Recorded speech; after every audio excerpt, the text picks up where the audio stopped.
ವಾಕ್ಯ ವ್ಯಾಪಾರ, ಮನಸ್ಸಿನ ವೃತ್ತಿ ಇದೂ ಹೋಯಿತು. ಇದೂ ಹೋದ ಮೇಲೆ ಕೂಡ ಕಾರಣವಿದ್ಯಾ ಅಂತ ಒಂದು ಕೂತ್ಕೊಂಡಿದೆ. ಆ ಕಾರಣವಿದ್ಯೆ ಒಂದೇ ಉಪಾಧಿಯ ಮೇಲಿರೋದು ಸುಷುಪ್ತಿ.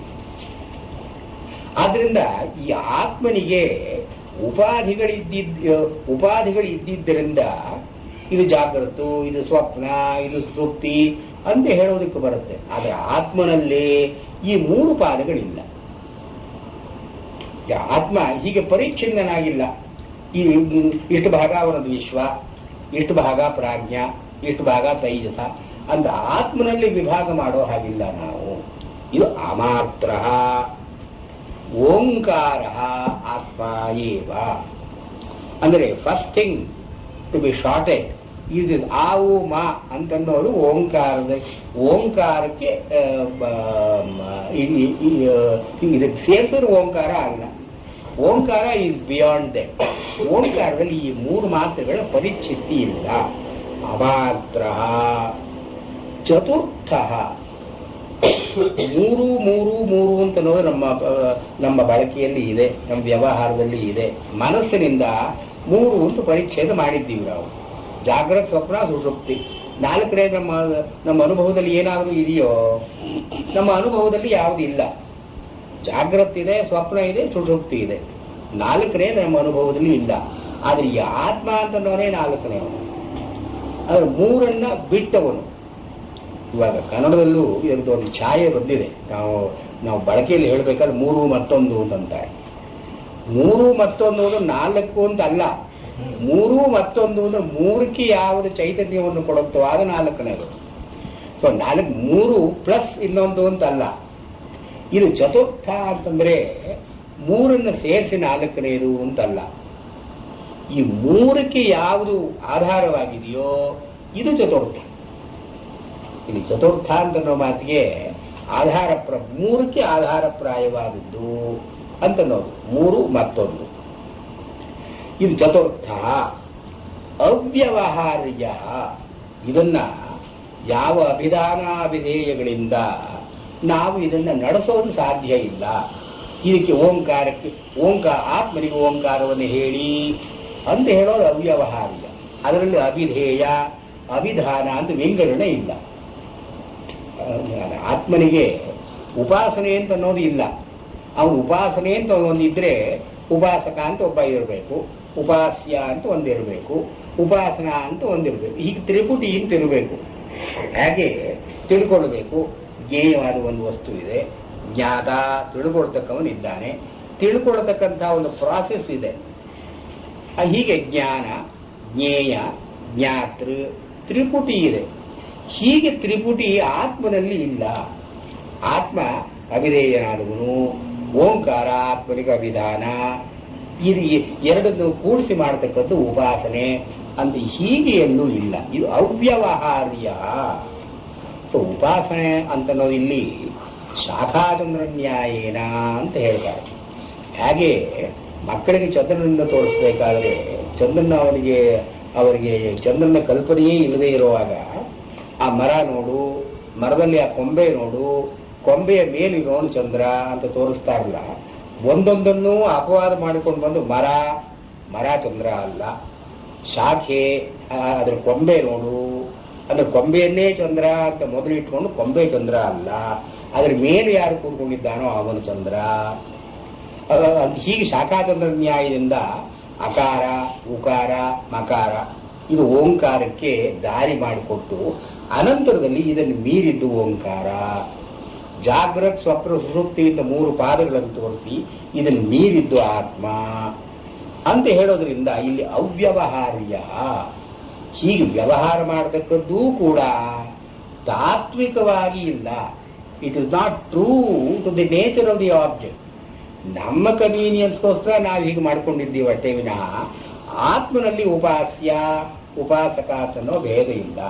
ಒಬ್ಬನೇ ಆತ್ಮ, ಅವನು ತಾನೇ ಉಪಾಸಕನಾಗಿ ತಾನೇ ಉಪಾಸಕನಾಗಿ ಎರಡಾಗಿ ಬೇರ್ಪಡೋದು ಸಾಧ್ಯ ಇಲ್ಲ. ಅದರಿಂದ ಅವ್ಯವಹಾರ್ಯ. ಇಂಥ ವ್ಯವಹಾರವನ್ನ ಆತ್ಮನಲ್ಲಿ ಹೇಳೋ ಹಾಗಿಲ್ಲ. ಪ್ರಪಂಚೋಪಶಮ. ಈ ಪ್ರಪಂಚ ಅಂತನ್ನೋ ಮಾತಿಗೆ ಗ್ರಾಹ್ಯ ಗ್ರಾಹಕಾದಿ ವಿಭಾಗ ವಿಶಿಷ್ಟ ಪ್ರಪಂಚ ಇತ್ಯಭಿಧೀಯತೆ. ಪಚ ಧಾತು ಪಚ ವಿಸ್ತರಣೆ, ಹರಡಿಕೊಳ್ಳೋದು ಅಂತ. ಪ್ರ ಅಂತನ್ನೋ ಉಪಸರ್ಗಕ್ಕೆ ಪ್ರಕೃಷ್ಟವಾಗಿ ಚೆನ್ನಾಗಿ, ಯಾವುದು ಚೆನ್ನಾಗಿ ಹರಡಿಕೊಂಡಿದೆಯೋ ಅದು ಪ್ರಪಂಚ. ಅದು ವಿಸ್ತಾರವಾಗಿದೆಯೋ, ನಾಮರೂಪಗಳಿಂದ ವಿಸ್ತಾರವಾಗಿದೆಯೋ ಇದು ಪ್ರಪಂಚ. ಇದರಲ್ಲಿ ನಾವು ಗ್ರಾಹ್ಯ ಗ್ರಾಹಕ ಭೇದದಿಂದ ಗ್ರಾಹ್ಯ ಯಾವ ವಸ್ತುವನ್ನು ಇಂದ್ರಿಯಗಳು ಮನಸ್ಸು ಹಿಡ್ಕೊಳ್ಳಬೇಕು, ರೂಪ, ಮತ್ತು ಯಾವುದನ್ನು ಬಳಸಿ ನಾವು ಇದನ್ನು ಹಿಡ್ಕೊಳ್ಬೇಕು, ಇದನ್ನು ಹಿಡ್ಕೊಳ್ಳೋದು ಯಾವುದು, ಇದು ಗ್ರಾಹಕ. ಹೀಗೆ ಗ್ರಾಹ್ಯ ಗ್ರಾಹಕ ವಿಭಾಗ ವಿಶಿಷ್ಟ ಇಂಥ ವಿಭಾಗವನ್ನು ಮಾಡಿ ಜಗತ್ತಿನಲ್ಲಿ ನೋಡ್ತಕ್ಕದ್ದು ಇದೆ, ನೋಡೋದು ಅಂತ ಇದೆ, ಅನುಭವಕ್ಕೆ ಪಾತ್ರವಾದದ್ದು ಇದೆ, ಅನುಭವ ಅಂತ ಒಂದಿದೆ. ಈ ಗ್ರಾಹ್ಯ ಗ್ರಾಹಕ ಭೇದದಿಂದ ಯಾವುದು ಹೀಗೆ ಮೂರು ಸ್ಥಾನಗಳಾಗಿ ಮಾರ್ಪಟ್ಟಿದೆಯೋ, ಜಾಗ್ರತ್, ಸ್ವಪ್ನ, ಸುಷುಪ್ತಿ ಅಂತ ಮಾರ್ಪಟ್ಟಿದೆಯೋ ಇದು ಪ್ರಪಂಚ. ಇಲ್ಲಿ ಪ್ರಪಂಚ ಉಪಶಮಃ, ಇದು ತದ ಅಪಕ್ನವ. ಇದು ಈ ಮೂರು ಕೂಡ ಇಲ್ಲಿ ಇಲ್ಲ, ಸ್ಥಾನಗಳಾಗಿ ಇಲ್ಲ. ಅಂದ್ರೆ these are not actual resting places of the ಆತ್ಮನ್.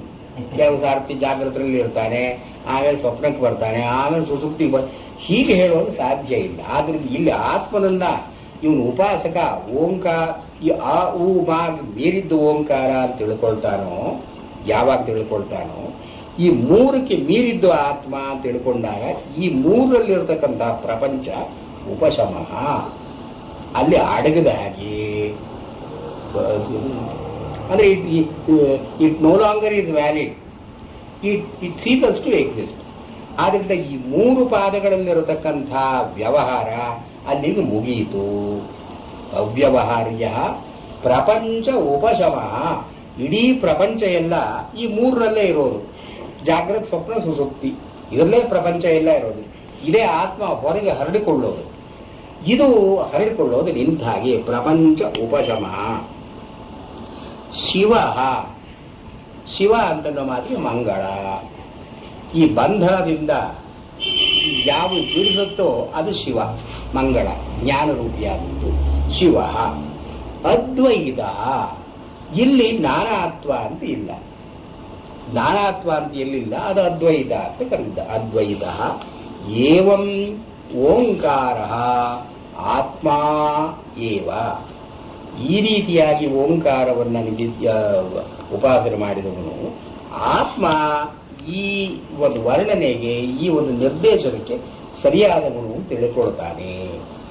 ಸಂವಿಶತ್ಯಾತ್ಮನಾತ್ಮಾನಂ ಯ ಏವಂ ವೇದ. ಈ ರೀತಿಯಾಗಿ ಆತ್ಮನ ಮೂಲಕವಾಗಿ ಆತ್ಮನಲ್ಲಿ ಇವನು ಅಡಗುತ್ತಾನೆ.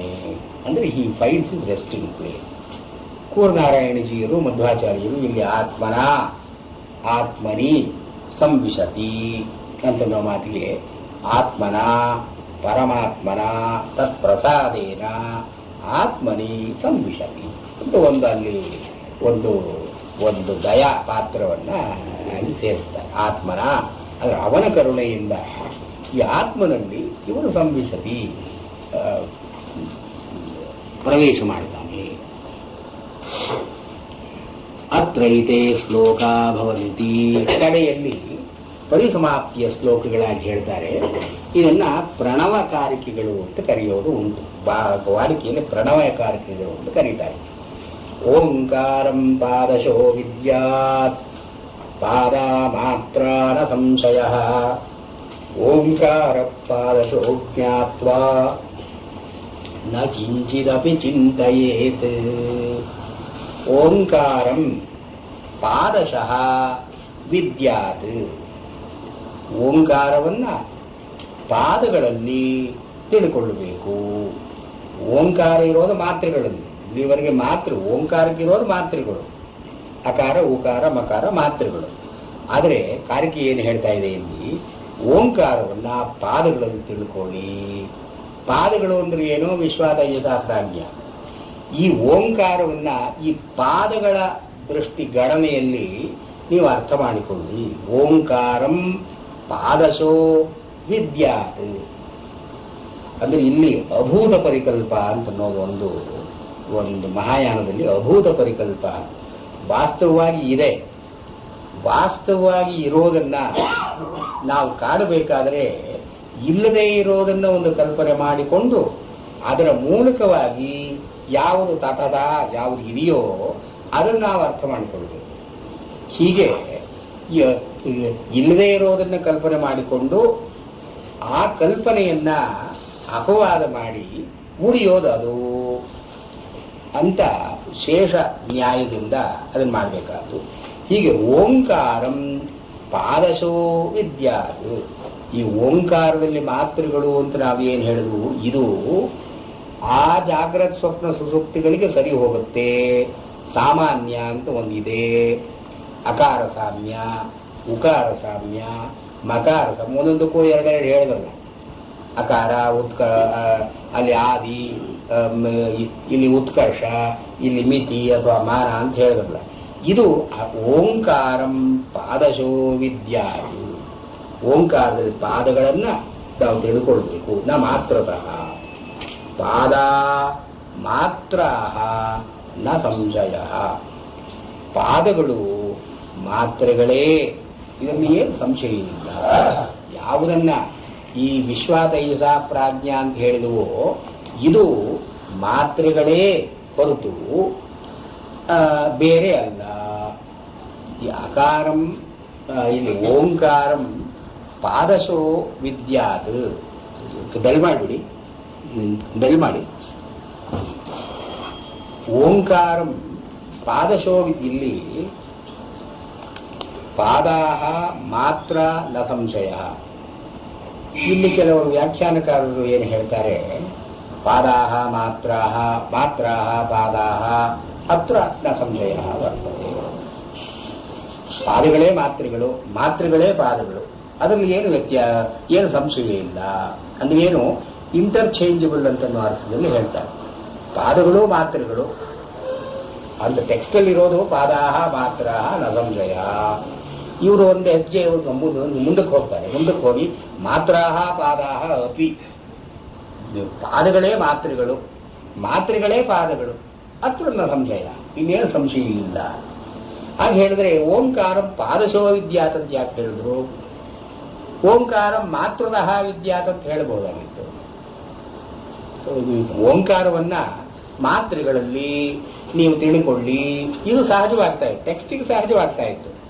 ಓಂಕಾರದಲ್ಲಿ ಅಕಾರ ಉಕಾರ ಮಕಾರಗಳನ್ನು ಹೇಳಿದ ಮೇಲೆ ಓಂಕಾರವನ್ನು ನಾವು ಹೇಗೆ ಉಪಾಸನೆ ಮಾಡಬೇಕು?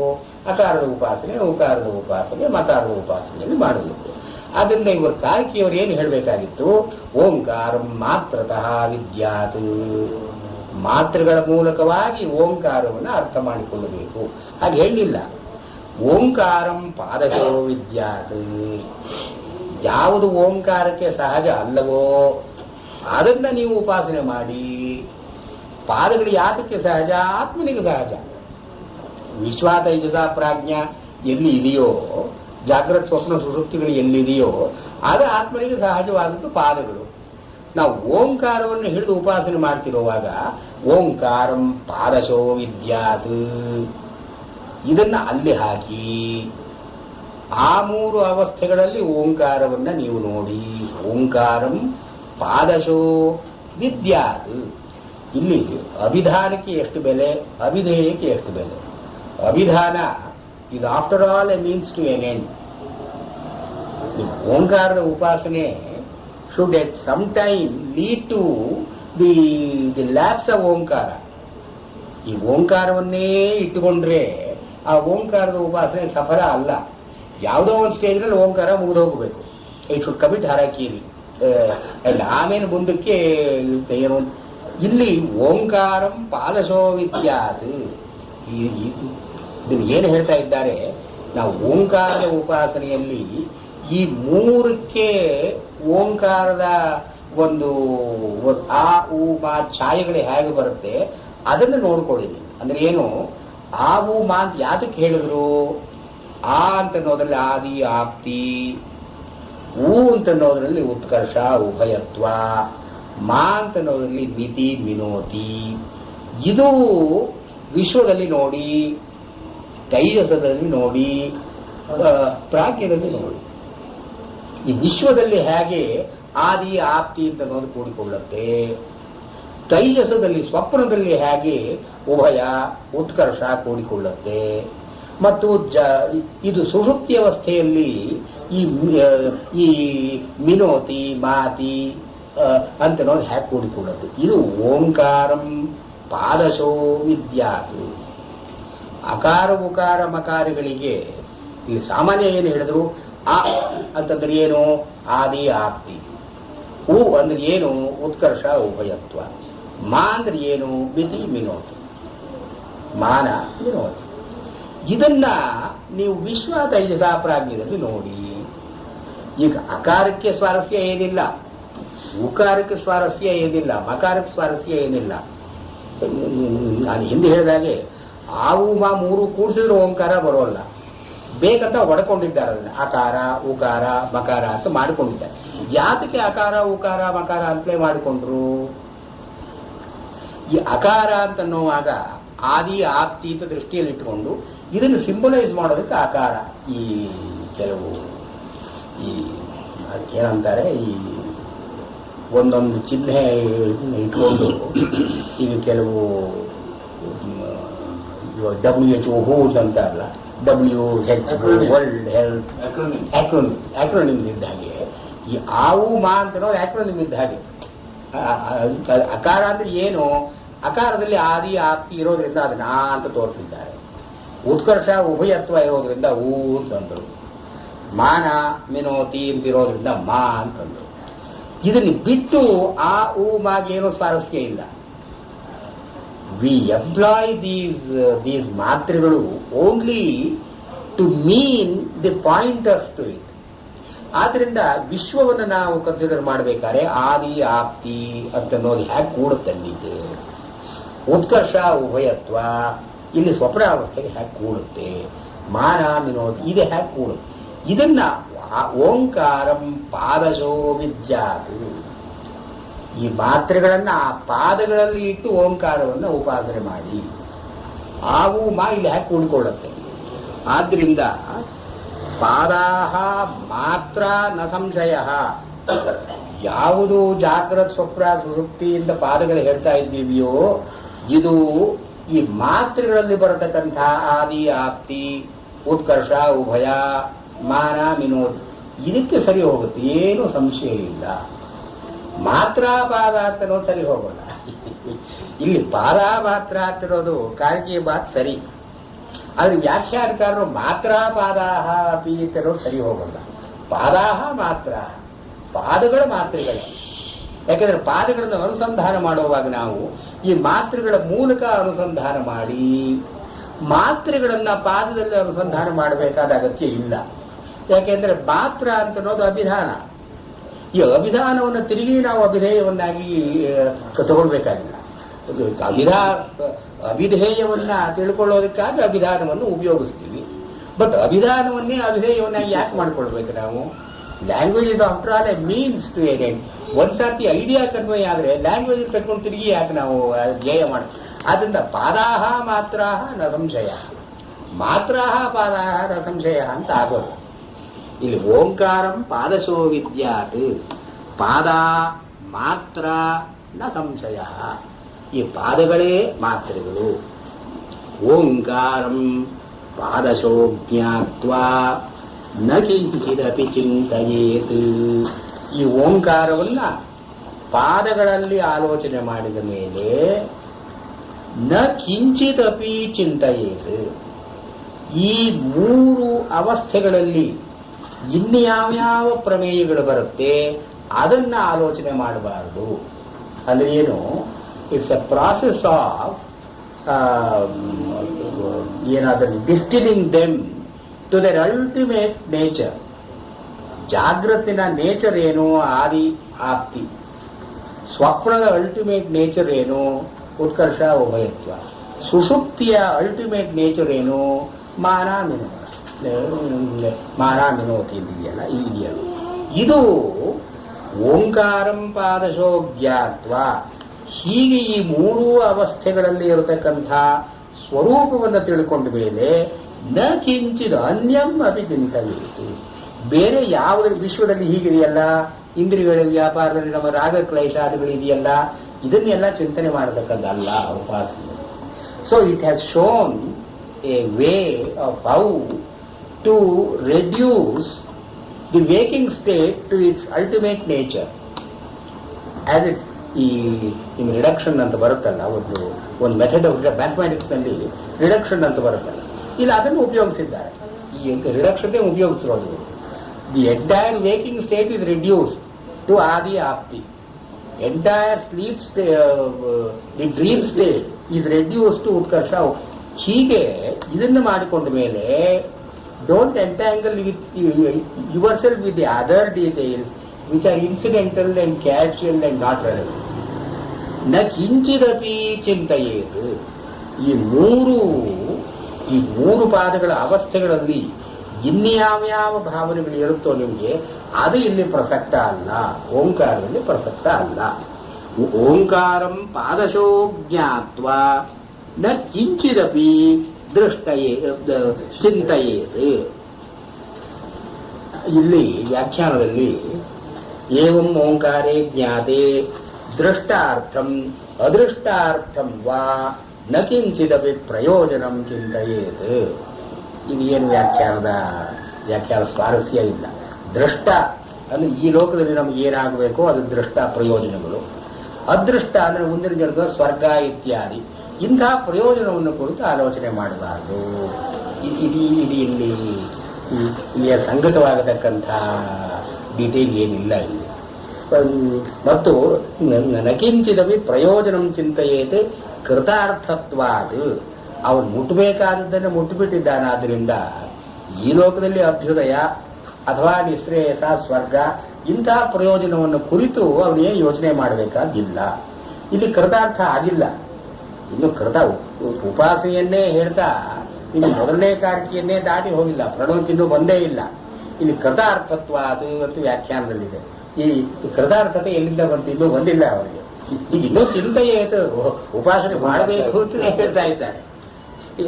ಇಲ್ಲಿ ಚಿಂತೆಯೇತ್ ಅಂತನ್ನೋದನ್ನ ಚಿಂತಯತಿ ಇತ್ಯರ್ಥ. ಚಿಂತೆಯೇತಿ ನ ವಿಧಿ. ಇದು ವಿಧಿ, ಹೀಗೆ ಮಾಡಬೇಕು ಅಂತ ವಿಧಿಯಾಗಿ ಹೇಳ್ತಾ ಇಲ್ಲ. ನ ಚಿಂತಯತಿ, ಈಗ ಅವನು ಚಿಂತನೆ ಮಾಡೋಲ್ಲ ಅಂತ ಹೇಳೋದಕ್ಕ ಮಹಾಮತಿ ಎಲ್ಲ ಮಹಾಮುನಿ ಅಂತೆಲ್ಲ ಹೇಳ್ಬಿಟ್ರಲ್ಲ. ಇವನು ಜ್ಞಾನಿಯಾದವನು ನ ಚಿಂತಯತಿ, ಇನ್ಯಾವುದನ್ನು ಚಿಂತನೆ ಮಾಡೋಲ್ಲ. ಓಂಕಾರಂ ಪಾದಶೋ ಜ್ಞಾತ್ವ, ಓಂಕಾರವನ್ನ ಪಾದಗಳು ಅಂತ ಅನ್ನೋದ್ರ ತಿಳ್ಕೊಂಡ ಮೇಲೆ ನಕಿಂಚಿದಪಿ ಚಿಂತಯತಿ, ಅವನಿನ್ನೇನನ್ನು ಯೋಚನೆ ಮಾಡೋಲ್ಲ. ಇದನ್ನ ಯಾಕೆ ಯೋಚನೆ ಮಾಡ್ಬೇಕು? ಅವನ ಆತ್ಮನನ್ನೇ ಕಂಡುಕೊಂಡ ಮೇಲೆ ಜಾಗ್ರತ ಸ್ವಪ್ನ ಸುಷುಪ್ತಿ ಯಾಕೆ ಯೋಚನೆ ಮಾಡಬೇಕು? ಆದ್ರಿಂದ ಇಲ್ಲಿ ವಿಧಿಪರವಾದದ್ದಲ್ಲ ಇದು ವಾಕ್ಯ. ಇದನ್ನು ಚಿಂತಯತಿ ಅಂತಲೇ ಹೇಳಬೇಕು ಅಂತ ನಮ್ಮ ಅಧ್ಯಾತ್ಮ ಪ್ರಕಾಶದವರ ಇದು ಅವರ but it does not seem to be. ಚಿಂತೆಯೇತ ಅನ್ನೋದು ವಿಧಿಯೇ. ಚಿಂತೆಯೇತೆ ಚಿಂತನೆ ಮಾಡತಕ್ಕದ್ದು. ಇದು ಉಪಾಸನೆಯನ್ನೇ ಕುರಿತು ಹೇಳ್ತಾ ಇರೋದ್ರಿಂದ ನ ಕಿಂಚಿದಪಿ ಚಿಂತೆಯೇತ್. ಮತ್ತೆ ಬಂದು ಯುಂಜೀತ ಅಂತ ಹೇಳ್ತಾರೆ. ವಿಧಿಯಾಗಿ ಯುಂಜೀತ ಪ್ರಣವೇ ಚೇತಃ ಪ್ರಣವೋ ಬ್ರಹ್ಮ ನಿರ್ಭಯಂ. ಇಲ್ಲಿ ಆದ್ದರಿಂದ ಇಲ್ಲಿ ವಿಧಿ ಇಲ್ಲ ಅಂತ ಹೇಳೋದಕ್ಕೆ ಏನು ಅವಕಾಶ ಇಲ್ಲ. ಇಲ್ಲಿ ನನಕಿಂಚಿದಪಿ ಚಿಂತೆಯತಿ ಅಂತ ಹೇಳೋದಕ್ಕಾಗಿ ಚಿಂತೆಯೇತ್ ಅಂತ ಹೇಳಿದ್ದಾರೆ ಅಷ್ಟೇ, ವಿಧಿಪರವಾದದ್ದಲ್ಲ. ಇದರಲ್ಲಿ ಏನು ಸ್ವಾರಸ್ಯ ನನಗೆ ಕಾಣಲಿಲ್ಲ. ಯುಂಜೀತ ಪ್ರಣವೇ ಚೇತಃ ಪ್ರಣವಃ ಬ್ರಹ್ಮ ನಿರ್ಭಯಂ ಪ್ರಣವೇ ನಿತ್ಯಯುಕ್ತಸ್ಯ ನ ಭಯಂ ವಿದ್ಯತೆ ಕ್ವಚಿತ್. ಯುಂಜೀತ ಸಮಾದಧ್ಯಾತ್, ಸೇರಿಸಬೇಕು. ಇದು ಯೋಗ್. ಯುಂಜೀತ ಅಂತ ಅನ್ನೋದು ಯೋಗ್ ಅಂತ ಅನ್ನೋ ಅರ್ಥ. It must be yoga, mind must be yoga. ಸಮಾದಧ್ಯಾತ್, ಇದರಲ್ಲಿ ನಿಲ್ಲಿಸತಕ್ಕದ್ದು, ಇದರಲ್ಲಿ ಸೇರಿಸತಕ್ಕದ್ದು ಯಾವುದನ್ನ? ಚೇತಃ, ನಮ್ಮ ಮನಸ್ಸನ್ನ ಇದರಲ್ಲಿ ಸೇರಿಸತಕ್ಕದ್ದು. ಯಾವುದರಲ್ಲಿ? ಪ್ರಣವೇ ಚೇತಃ ಸಮಾದಧ್ಯಾತ್, ಪ್ರಣವದಲ್ಲಿ ಮನಸ್ಸನ್ನ ಸೇರಿಸತಕ್ಕದ್ದು. ಇಲ್ಲಿ ಕೃತಾರ್ಥ ಆಗಿಲ್ಲ ಇನ್ನೂ ಅವನು, ಇನ್ನೂ ಅವನು ಬೇಕಾದಷ್ಟು ಇದೆ. ಯುಂಜೀತ ಪ್ರಣವೇ ಚೇತಃ. ಈ ಪ್ರಣವ ಅಂತನ್ನೋ ಮಾತು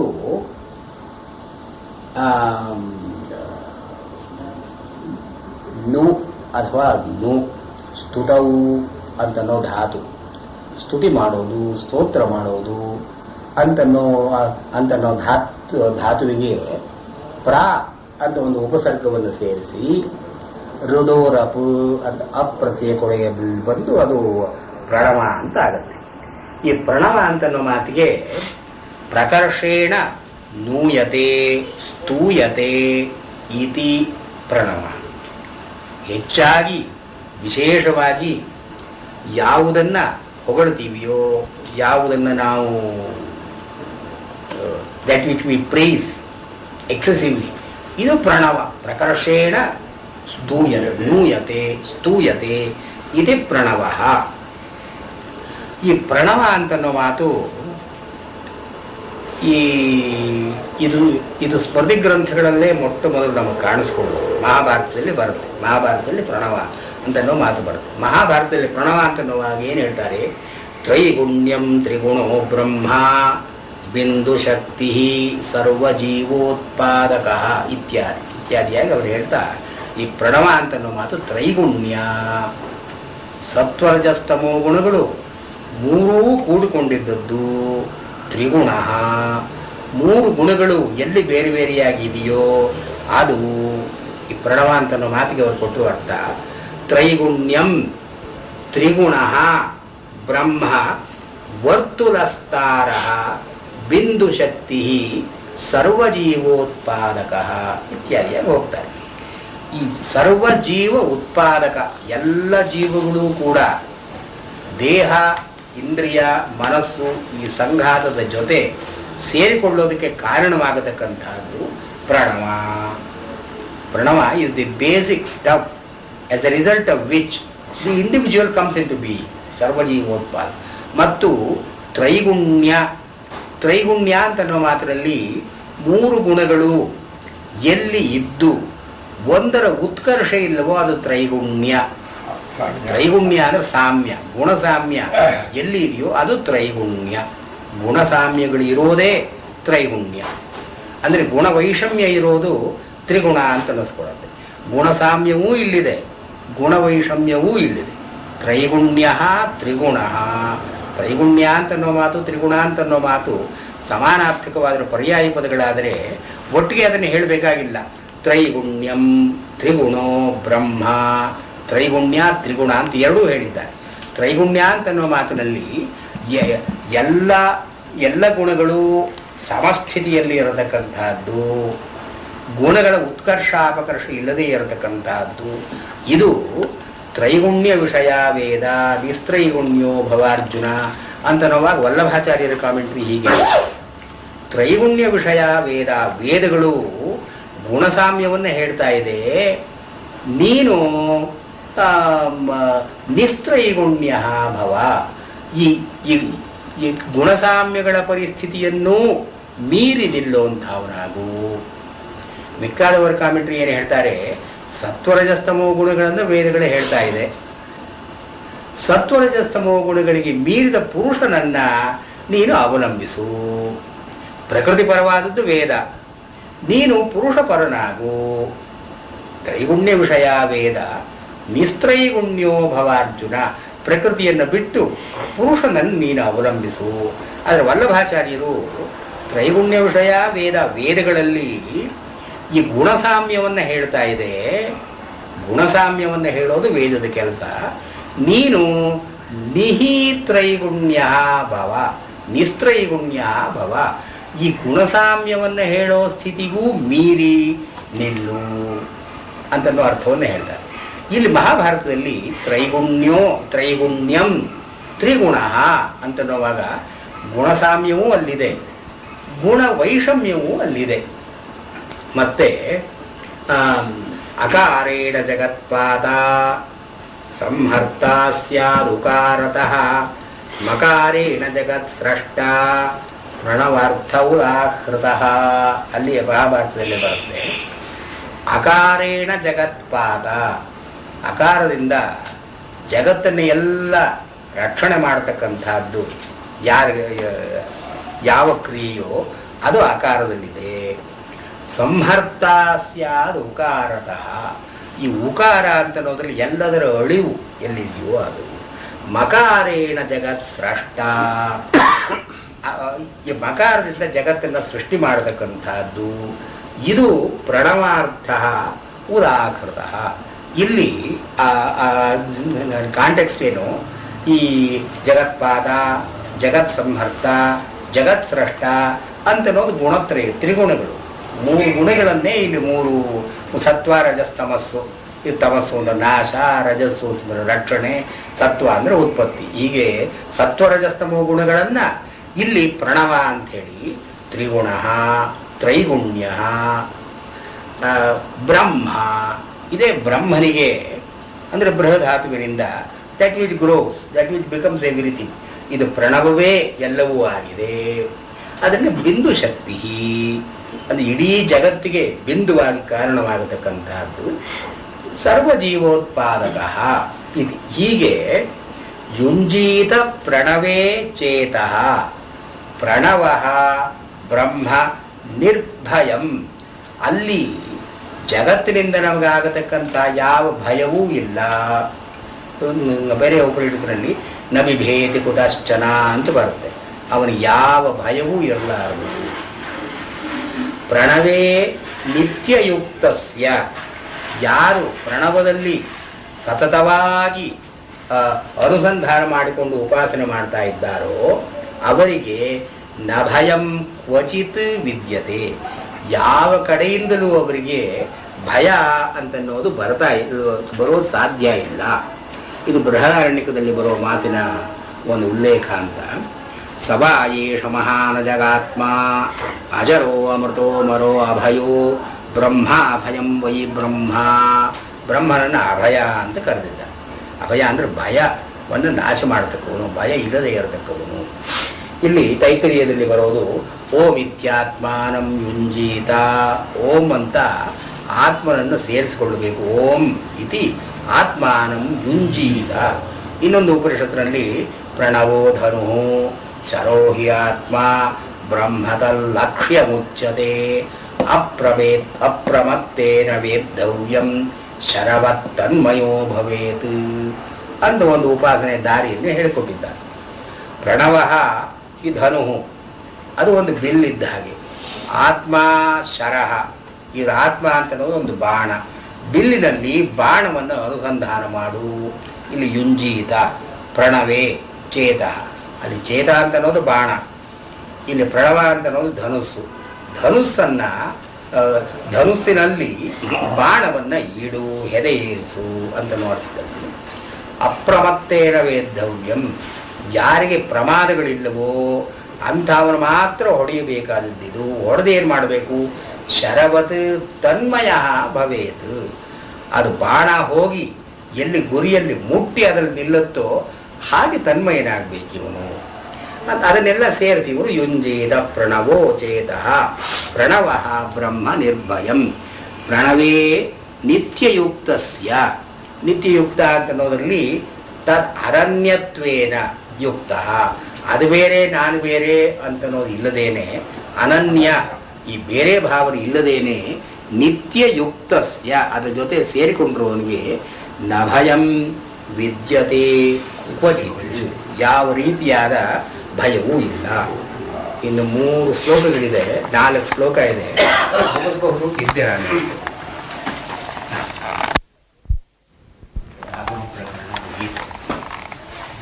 ಇಲ್ಲಿ ಬೇಕಾದ್ರೆ ಜನರಲ್ ಆಗಿ ಹೇಳ್ಬೋದು.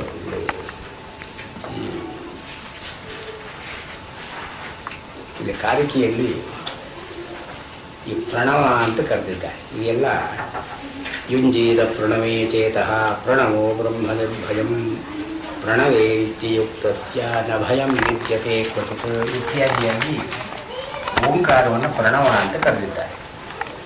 ಈ ಮಾಂಡೂಕ್ಯ ಉಪನಿಷತ್ತಿನಲ್ಲಿ ಪ್ರಣವ ಅಂತ ಅನ್ನೋ ಮಾತು ಬಂದಿಲ್ಲ, ಅಲ್ಲಿ ಓಂಕಾರ ಅಂತಲೇ ಹೇಳಿರೋರು. ಹೀಗೆ ಪ್ರಣವ ಅಂತ ಅನ್ನೋ ಮಾತಿನ ಬಗ್ಗೆ ಒಂದು ಸ್ವಲ್ಪ ಜಿಜ್ಞಾಸೆ ಇದೆ. ಪ್ರಣವ ಅಂದರೆ ಏನು? ಛಾಂದೋಗ್ಯೋಪನಿಷತ್ತಿನಲ್ಲಿ ಉದ್ಗೀತ ಯೋ ಉದ್ಗೀತ ಯ ಉದ್ಗೀತ ಸ ಏವ ಪ್ರಣವ ಯಃ ಪ್ರಣವ ಸ ಏವ ಉದ್ಗೀತ ಅಂತೇಳಿ ಛಾಂದೋಗ್ಯದಲ್ಲಿ ಒಂದು ಮಾತು ಬರುತ್ತೆ. ಈ ಪ್ರಣವ ಅಂತ ಅನ್ನೋದು ಉದ್ಗೀತ. ಆದರೆ ಆ ಛಾಂದೋಗ್ಯದ ಮೊದಲನೇನೆ ಓಮಿತ್ಯೇತದಕ್ಷರಂ ಉದ್ಗೀತಂ ಉಪಾಸೀತ ಅಂತ ನಾವು ಮಾತಿನಿಂದಲೇ ಶುರುವಾಗುತ್ತೆ. ಓಂ ಇತಿ ಏತತ್ ಅಕ್ಷರಂ, ಈ ಓಂ ಅಂತ ಅಕ್ಷರವನ್ನ ಉದ್ಗೀತಂ ಉಪಾಸೀತ, ಉದ್ಗೀತವಾಗಿ ಉಪಾಸನೆ ಮಾಡಬೇಕು. ಮುಂದೆ 6ನೇ ಅಧ್ಯಾಯದಲ್ಲೋ ಏನೋ ಯಾವುದು ಉದ್ಗೀತವೋ ಅದೇ ಪ್ರಣವ, ಯಾವುದು ಪ್ರಣವವೋ ಅದೇ ಉದ್ಗೀತ. ಈ ಓಂಕಾರವನ್ನು ಉಪಾಸನೆ ಮಾಡಬೇಕು ಅಂತ ಹೇಳೋ ಕಾರಣದಿಂದ ಓಂಕಾರ ಒಂದೇ ಉದ್ಗೀತ ಅಂತ ಅಲ್ಲ, ಉದ್ಗೀತ ಏನು ಬೇಕಾದರೂ ಆಗಬಹುದು. ಓಂಕಾರವನ್ನ ಉದ್ಗೀತವಾಗಿ ಬಳಸಿ ಅಂತನ್ನೋ ಮಾತು ಓಮಿತ್ಯೇತದಕ್ಷರ ಉದ್ಗೀತಂ ಉಪಾಸೀತ. ಉದ್ಗೀತವಾಗಿ, ಉದ್ಗೀತ ಅಂದ್ರೆ ಏನು ಅಂತ ಛಾಂದೋಗ್ಯೋಪನಿಷತ್ತಿನ ಪ್ರಸ್ತಾವ ಬಂದಾಗ ಈ ಗೈ ಅಂತನೋ ಧಾತುವಿನ ಮೇಲೆ ಥಕ್ ಅಂತನ್ನೋ ಪ್ರತ್ಯಯ ಅದಕ್ಕೆ ಸೇರಿ ಉದ್ಗೀತ ಅಂತ ಆಗುತ್ತೆ. ಉತ್ ಅಂದ್ರೆ ಉತ್ಕೃಷ್ಟವಾಗಿ, ಗೈ ಅಂದ್ರೆ ಗೀತ ರೂಪವಾಗಿ ಹಾಡತಕ್ಕಂಥದ್ದು, ಠಾ ಅಂತನ್ನೋದು ಸ್ಥಾನ ರೂಪವಾಗಿರತಕ್ಕಂಥದ್ದು, ಇದನ್ನು ಉದ್ಗೀತ. ಹೀಗೆ ಉಪಾಸನೆಯನ್ನು ಮಾಡಿ ಅಂದ್ರೆ ಉಚ್ಚೈಹಿ ಗೀಯಮಾನ, ಒಂದು ಗಟ್ಟಿಯಾಗಿ ಹೇಳತಕ್ಕದ್ದು ಮತ್ತು ಅಲ್ಲಿ ನೆಲೆಯಾಗಿ ನಿಲ್ಲತಕ್ಕದ್ದು, ಇದು ಉದ್ಗೀತ. ಓಂಕಾರವನ್ನ ಹೀಗೆ ಉದ್ಗೀತವಾಗಿ ಉಪಯೋಗಿಸಿ, ಅಂದರೆ ಎಲ್ಲ ಉದ್ಗೀತಗಳು ಓಂಕಾರವಲ್ಲ, ಓಂಕಾರ ಉದ್ಗೀತಗಳಲ್ಲಿ ಒಂದು, ಓಂಕಾರ ಉದ್ಗೀತ. ಆದರೆ ಯಾವುದು ಉದ್ಗೀತವೋ ಅದೇ ಪ್ರಣವ, ಯಾವುದು ಪ್ರಣವೋ ಅದೇ ಉದ್ಗೀತ ಅಂತ ಹೇಳುವಾಗ ಇದು ಪ್ರಣವ ಅಂತ ಅನ್ನೋದಕ್ಕೆ ಓಂಕಾರವೇ ಅರ್ಥ ಅಂತಿಲ್ಲ. ಎರಡಕ್ಕೂ ಪರ್ಯಾಯ ಪದಗಳ ಹಾಗೆ ಏನು ಸಂಬಂಧ ಇಲ್ಲ. ಈ ಪ್ರಣವ ಅಂತ ಅನ್ನೋ ಮಾತು ಉಪನಿಷತ್ತುಗಳಲ್ಲಿ ಒಂದು ಮುಂಡಕದಲ್ಲಿ ಒಂದು ಕಡೆ ಬರುತ್ತಷ್ಟೆ. ಓಂಕಾರಕ್ಕೆ ಪ್ರತಿಯಾಗಿ ಮುಂಡಕದಲ್ಲಿ ಪ್ರಣವೋ ಧನು ಶರೋ ಹಿ ಆತ್ಮ ಬ್ರಹ್ಮತಲ್ಲಕ್ಷ್ಯ ಮುಚ್ಯತೆ ಅಪ್ರವರ್ತೇನ ವೇದ್ಧವ್ಯಂ ಶರವತ್ತನ್ಮಯೋ ಭವೇತ್ ಅಂತ ನಮ್ಮ ಮಾತು ಮುಂಡಕದಲ್ಲಿ ಬರುತ್ತೆ. ಪ್ರಣವ ಅಂತ ಅನ್ನೋದು ಒಂದು ಧನುಸ್ಸು, ಆತ್ಮ ಅಂತ ಅನ್ನೋದೇ ಬಾಣ. ಪ್ರಣವೋ ಹಿ ಧನು ಶರೋ ಹಿ ಆತ್ಮ ಬ್ರಹ್ಮ ತಲ್ಲಕ್ಷ್ಯ ಮುಚ್ಯತೆ, ಬಾಣ ಎಲ್ಲಿ ಹೋಗಿ ಮುಟ್ಟಬೇಕೋ ಅದು ಬ್ರಹ್ಮ. ಇದನ್ನ ಅಪ್ರವರ್ತನಾದವನು, ಪ್ರಮಾದ ಇಲ್ಲದೆ ಇದ್ದವನು, ಅಂದರೆ ಲೌಕಿಕ ವಿಷಯಗಳ ಬಗ್ಗೆ ಆಸಕ್ತಿ ಇಲ್ಲದೆ ಇರತಕ್ಕಂಥವನು ಅಪ್ರಮತ್ತೇನ ವೇದ್ಧವ್ಯಂ. ಮತ್ತು ಇದನ್ನು ಹೇಗೆ ಮಾಡತಕ್ಕದ್ದು? ಶರವತ್ ತನ್ಮಯ ಭವೇತ್, ಬಾಣ ಹೋಗಿ ಆ ಲಕ್ಷ್ಯದ ಗುರಿಯಲ್ಲಿ ಹೇಗೆ ಕೂತ್ಕೊಳ್ಳುತ್ತೋ ಹಾಗೆ ಇವನು ತನ್ಮಯನಾಗಬೇಕು. ಅಂದ್ರೆ ಬ್ರಹ್ಮದಲ್ಲಿ ಓಂಕಾರ ತನ್ಮಯನಾಗಬೇಕು. ಇಲ್ಲಿ ಒಂದು ಕಡೆ ಮುಂಡಕದಲ್ಲಿ ಒಂದು ಕಡೆ ಈ ಮಾತು ಬರುತ್ತೆ ಪ್ರಣವ ಅಂತ ಅನ್ನೋದು. ಬೇರೆ ಉಪನಿಷತ್ತುಗಳಲ್ಲಿ ಓಂಕಾರ ಇವಾಗ ಈ ಕಠದಲ್ಲಿ ಬರಬೇಕಾದ್ರೆ ಸರ್ವೇ ವೇದ ಯತ್ಪದ ಮಾಮನಂತಿ ತವಾಂಸಿ ಸರ್ವಾಣಿ ಚ ಯದ್ವದಂತಿ ಯದಿಚ್ಛಂತೋ ಬ್ರಹ್ಮಚರ್ಯಂ ಚರಂತಿ ತತ್ತೇ ಸಂಗ್ರಹೇಣ ಬ್ರವೀಮಿ ಓಂ ಇತಿ ಏತತ್. ಅಲ್ಲಿ ಪ್ರಣವ ಅಂತ ಅನ್ನೋ ಬಳಕೆ ಇಲ್ಲ. ಅದನ್ನೇ ಅಕ್ಷರ ಅಂತ ಕರೆದಿದ್ದಾರೆ. ಏತದಕ್ಷರಂ ಆಲಂಬನಂ ಶ್ರೇಷ್ಠಂ ಪರಂ ಅಂತ ಹೇಳಿ, ಇದನ್ನ ಆಲಂಬನ, ಇದು ಶ್ರೇಷ್ಠ, ಇದು ಪರ ಅಂತ ಹೇಳಿ ಅಕ್ಷರ ಅಂತನೋ ಮಾತು ಬರುತ್ತೆ. ಇದು ವೇದದಲ್ಲೇನೆ ಋಚೆ ಅಕ್ಷರೇ ವ್ಯೋಮ್ನಿ ಅಂತನ್ನೋ ಮಾತಿನಲ್ಲಿ ಈ ಋಕ್ ಅಂತ ಈ ಅಕ್ಷರ ಅಂತ ಓಂಕಾರಕ್ಕೆ ಅಕ್ಷರ ಅಂತನ್ನೋ ಮಾತು ಬಹಳ ಪ್ರಾಚೀನವಾಗಿ ಬರುತ್ತೆ. ಉಪನಿಷತ್ತುಗಳಲ್ಲಿ ಎಲ್ಲಿಯೂ ಕೂಡ ಈ ಪ್ರಣವ ಅಂತನ್ನೋ ಮಾತನ್ನ ಓಂಕಾರಕ್ಕೆ ಬಳಸಿರೋದು ಈ ಮುಂಡಕದಲ್ಲಿ ಒಂದನ್ನು ಬಿಟ್ಟರೆ ಬೇರೆ ಕಡೆ ಇಲ್ಲ. ಇಲ್ಲಿ ಪ್ರಣವ ಅಂತನ್ನೋ ಮಾತಿಗೆ ಅರ್ಥವಾದರೂ ಏನು ಅಂದ್ರೆ ಹಿಂದಿನ ಮಂತ್ರ ಏನು ಹೇಳುತ್ತೆ? ಧನುರ್ಗೃಹೀತ್ವ ಔಪನಿಷದಂ ಮಹಾಸ್ತ್ರಂ ಉಪಾಸ ನಿಷಿಧಂ ಸಂದಧೀತ ಅಂತ ಹಿಂದೆ ಬರುತ್ತೆ. ಧನುರ್ಗೃಹೀತ್ವ ಔಪನಿಷದಂ ಮಹಾಸ್ತ್ರಂ. ಈ ಧನುಸ್ಸು ಅಂತನೋ ದೊಡ್ಡ ಅಸ್ತ್ರವನ್ನು ಹಿಡಿದು, ಯಾವುದು ಈ ಧನುಸ್ಸು? ಔಪನಿಷದಂ, ಉಪನಿಷತ್ತಿನ ದಾರಿ ಅಥವಾ ಉಪನಿಷತ್ತಿನ ತತ್ವ ಅಥವಾ ಉಪನಿಷತ್ತಿನ ನೆಲೆ. ಔಪನಿಷದ ಉಪನಿಷತ್ತಿಗೆ ಸಂಬಂಧಪಟ್ಟಿದ್ದು ಔಪನಿಷದ. ಈ ಅಸ್ತ್ರ ಎಂಥದ್ದು? ಮಹಾಸ್ತ್ರ ಧನು ಅಂದರೆ ಧನುರ್ಗೃಹೀತ್ವ ಔಪನಿಷದಂ ಮಹಾಸ್ತ್ರಂ. ಆಮೇಲೆ ಉಪಾಸ ನಿಶಿತಂ ಸಂದಧೀತ. ನಿಶಿತ ಅಂದ್ರೆ ಬಾಣ. ಈ ಬಾಣ ಎಂಥದ್ದು? ಉಪಾಸನೆ ಅಂತ ಅನ್ನೋದೇ ಬಾಣ. ಈ ಉಪಾಸನೆ ಅಂತನ್ನೋ ಬಾಣವನ್ನ ಅದರಲ್ಲಿ ಹೆದೆಯೇರಿಸಿ ಅಂತನೋ ಮಾತು ಬರ್ತದೆ. ಇಲ್ಲೂ ಪ್ರಣವ ಅಂದ್ರೆ ಓಂಕಾರ ಅಂತ ಅನ್ನೋದಕ್ಕೆ ಏನು ಗಮಕ ಇಲ್ಲ. ವ್ಯಾಖ್ಯಾನಕಾರರೇನೋ ಪ್ರಣವ ಓಂಕಾರ ಪರ್ಯಾಯ ಪದಗಳಾಗಿ ಉಪಯೋಗಿಸಿದ್ದಾರೆ. ಅದು ಉಪನಿಷತ್ತಲ್ಲಿ ಎಲ್ಲೆಲ್ಲಿ ಮಾತು ಬಂದರೂ ಕೂಡ ಈ ಪ್ರಣವ ಅಂತ ಅನ್ನೋದನ್ನು ಓಂಕಾರ ಅಂತನ್ನೋ ಮಾತು ಅಷ್ಟಾಗಿ ನಾವು ಕಾಣಲಾರೆವು. ಇದರಲ್ಲಿ ಇಲ್ಲೂ ಕೂಡ ಮಾಂಡೂಕ್ಯದಲ್ಲಿ ಓಂ ಇತ್ಯೇತದಕ್ಷರಂ ಅಂತಲೇ ಬಂದು ತದನು ವ್ಯಾಖ್ಯಾನಂ ಅಂತ ಆರಂಭವಾಗುತ್ತೆ. ಚಾಂದೋಗ್ಯದಲ್ಲಿ ಹೇಗೆ ಶುರುವಾಗುತ್ತೋ ಈ ಉಪನಿಷತ್ತರಲ್ಲೂ ಹಾಗೆಯೇ ಶುರುವಾಗುತ್ತೆ. ಇಲ್ಲಿ ಶುರುವಾಗೋದು ಚಾಂದೋಗ್ಯದ ಮಾತೇ ಇಲ್ಲಿ ತಗೊಂಡಿದ್ದಾರೆ. ಅಂದ್ರೆ ಹಿಂದೆ ನಾನು ಹೇಳಿದ್ನಲ್ಲ, ಇದು ಮಾಂಡೂಕ್ಯ ಉಪನಿಷತ್ತು ಅಂತ ಬಂದಿದ್ದು ಕಾರಕ್ಕೆ ಬಂದ ಮೇಲೆ ಬಂತು ಅಥವಾ ಅನಂತರದಲ್ಲಿ ಬಂತು, ಸ್ವಲ್ಪ ಜಿಜ್ಞಾಸೆಗೆ. ಅಂದ್ರೆ ಈ ಮಾತುಗಳೆಲ್ಲ ಇಲ್ಲಿಂದ ತಗೊಂಡ್ರು ಚಾಂದೋಗ್ಯದ್ದು. ಇಲ್ಲಿ ಬರ್ತಲ್ಲ ಪರಂ ನ ಪರಂ ನ ಪೂರ್ವಂ, ಇವೆಲ್ಲ ಬೃಹದಾರಣ್ಯಕದ್ದು. ಹೀಗೆ ಯಾವ್ಯಾವುದೋ ಮಾತುಗಳನ್ನೆಲ್ಲ ಕಲೆ ಹಾಕಿ ಒಂದು ಉಪನಿಷತ್ತು ಅಂತ ಮಾಡ್ದ ಹಾಕಿ ಕಾಣುತ್ತೆ. ಅದು ಏನಾದ್ರು ಇರಲಿ, ಇಲ್ಲಿ ಪ್ರಣವ ಅಂತ ಅನ್ನೋದನ್ನ ಮುಖ್ಯವಾಗಿ ಪ್ರಣವಂ ಯುಂಜೀತ ಪ್ರಣವೇ ಚೇತಃ ಪ್ರಣವೋ ಬ್ರಹ್ಮ ನಿರ್ಭಯಂ ಪ್ರಣವೇ ನಿತ್ಯಯುಕ್ತಸ್ಯ ನಭಯಂ ವಿದ್ಯತೆ ಕ್ವಚಿತ್. ಈ ಮಂತ್ರ ಆಯಿತು. ಈ ಪ್ರಣವ ಅಂತ ಅನ್ನೋದ್ರಲ್ಲಿ ಇವನು ಚೇತಃ ಮನಸ್ಸನ್ನ ನೆಡಬೇಕು, ಇಡಬೇಕು. ಅಂದ್ರೆ ಪ್ರಣವನ್ನ ಉಪಾಸನೆಗಾಗಿ ತಗೊಳ್ಬೇಕು. ಚಾಂದೋಗ್ಯದಲ್ಲಿ ಅದೇ ಮಾತು ಬರುತ್ತೆ, ಹೇಳ್ತೀನಿ. ಪ್ರಣವೋ ಹ್ಯಪರಂ ಬ್ರಹ್ಮ. ಇದು 25ನೇ ಮಂತ್ರ ಆಯ್ತಲ್ಲ, ಆಯ್ತು. 25ನೇ ಶ್ಲೋಕ, ಮಂತ್ರ ಅಲ್ಲ ಇದು, ಶ್ಲೋಕ. ಪ್ರಣವೋ ಹ್ಯಪರಂ ಬ್ರಹ್ಮ ಪ್ರಣವಶ್ಚ ಪರಂ ಸ್ಮೃತಃ ಅಪೂರ್ವೋನಂತರೋ ಬಾಹ್ಯೋ ನ ಪರ ಪ್ರಣವೋ ವ್ಯಯಃ. ಪ್ರಣವಃ ಹಿ ಅಪರಂ ಬ್ರಹ್ಮ ಪ್ರಣವಃ ಚ ಪರಂ ಸ್ಮೃತಃ. ಇಲ್ಲಿ ವ್ಯಾಖ್ಯಾನದಲ್ಲಿ ಅಪರ ಪರ ಅಂತನೋ ಎರಡು ಮಾತುಗಳಿಗೆ ಪರಾಪರೇ ಬ್ರಹ್ಮಣಿ, ಬ್ರಹ್ಮನಲ್ಲೇನೆ ದ್ವೇ ಬ್ರಹ್ಮಣಿ ವೇದಿತವ್ಯೇ ಪರಶ್ಚ ಪರಶ್ಚ. ಬ್ರಹ್ಮನ ಎರಡು ನೆಲೆಗಳನ್ನು ನಾವು ನೋಡಬೇಕು. ಒಂದು ಪರ ಅಂದ್ರೆ ಯಾವುದರಲ್ಲಿ ನಿರ್ಗುಣ ಸ್ವರೂಪವಾಗಿದೆಯೋ ಅದು ಪರ, ಅಪರ ಅಂತ ಅನ್ನೋದು ಸಗುಣ. ಹೀಗೆ ಪರಾಪರೇ ಬ್ರಹ್ಮಣಿ, ಈ ಪರ ಅಪರ ಎರಡೂ ಬ್ರಹ್ಮದಲ್ಲಿ ಈ ಪ್ರಣವ ಅಂತ ಅನ್ನೋದ್ರ ಬಳಕೆ ಇದೆ. ಪ್ರಣವ ಅಂತ ಅನ್ನೋದು ಪರ ಅಪರ ಎರಡೂ ಬ್ರಹ್ಮವೇ. ಇಲ್ಲಿ ಅಪರಂ ಅಂದ್ರೆ ನ ವಿದ್ಯತೆ ಪೂರ್ವಂ ಇತಿ ಅಪರಂ ಅಂತ ಹೇಳಿ ಯಾವುದಕ್ಕೆ ಇದು ಪರ ಅಂದ್ರೆ ಅನಂತರವಾಗಿಲ್ಲವೋ ಅದು ಅಪರ. ಅಪರ ಅಂದ್ರೆ ನ ಪರಹ ಅಂದ್ರೆ ಇದು ಯಾವುದಕ್ಕೂ ಪರವಲ್ಲ, ಅದ್ವಿತೀಯ ಅಂತ ಮಾತು ಬರುತ್ತಲ್ಲ, ಏಕಮೇವ ಅದ್ವಿತೀಯಂ ಬ್ರಹ್ಮ ಅಂದ್ರೆ ಯಾವುದಕ್ಕೂ ಎರಡನೆಯದಲ್ಲ. ಅಂದ್ರೆ ಅಪರ ಅಂತ ಅನ್ನೋ ಮಾತು ಯಾವುದಕ್ಕೂ ಇದು ಪರ ಅಲ್ಲ. ಅಂದ್ರೆ ಇದ್ರ ಹಿಂದೆ ಯಾವುದಾದ್ರೂ ಒಂದಿತ್ತು, ಅನಂತರದಲ್ಲಿ ಇದು ಬಂತು ಅಂತ ಹೇಳೋ ಹಾಗಿಲ್ಲ. ಅಪರ ಅಂತನ್ನೋ ಮಾತಿಗೆ ನ ವಿದ್ಯತೆ ಪೂರ್ವಂ ಕಾರಣಂ ಯಸ್ಯ ಸಹ. ಯಾವುದಾದ್ರೂ ಒಂದು ಕಾರಣ ಇತ್ತು, ಅದರಿಂದ ಇದು ಬಂತು ಅಂತನ್ನೋ ಹಾಗಿಲ್ಲ. ಇದನ್ನೇ ಮಾತನ್ನ ಮಧ್ವಾಚಾರ್ಯರು ಮತ್ತು ಕೂರ್ನಾರಾಯಣಜಿಯರು ಅಪೂರ್ವ ಅಂತನ್ನೋ ಮಾತಿಗೆ ಹೇಳ್ತಾರೆ. ಅಪೂರ್ವ ಅನಂತರ, ಪೂರ್ವ ಅಂದ್ರೆ ಕಾರಣ, ಕಾರಣ ಇಲ್ಲದೆ ಇತ್ತು ಅಂತ ಹೇಳ್ತಾರೆ.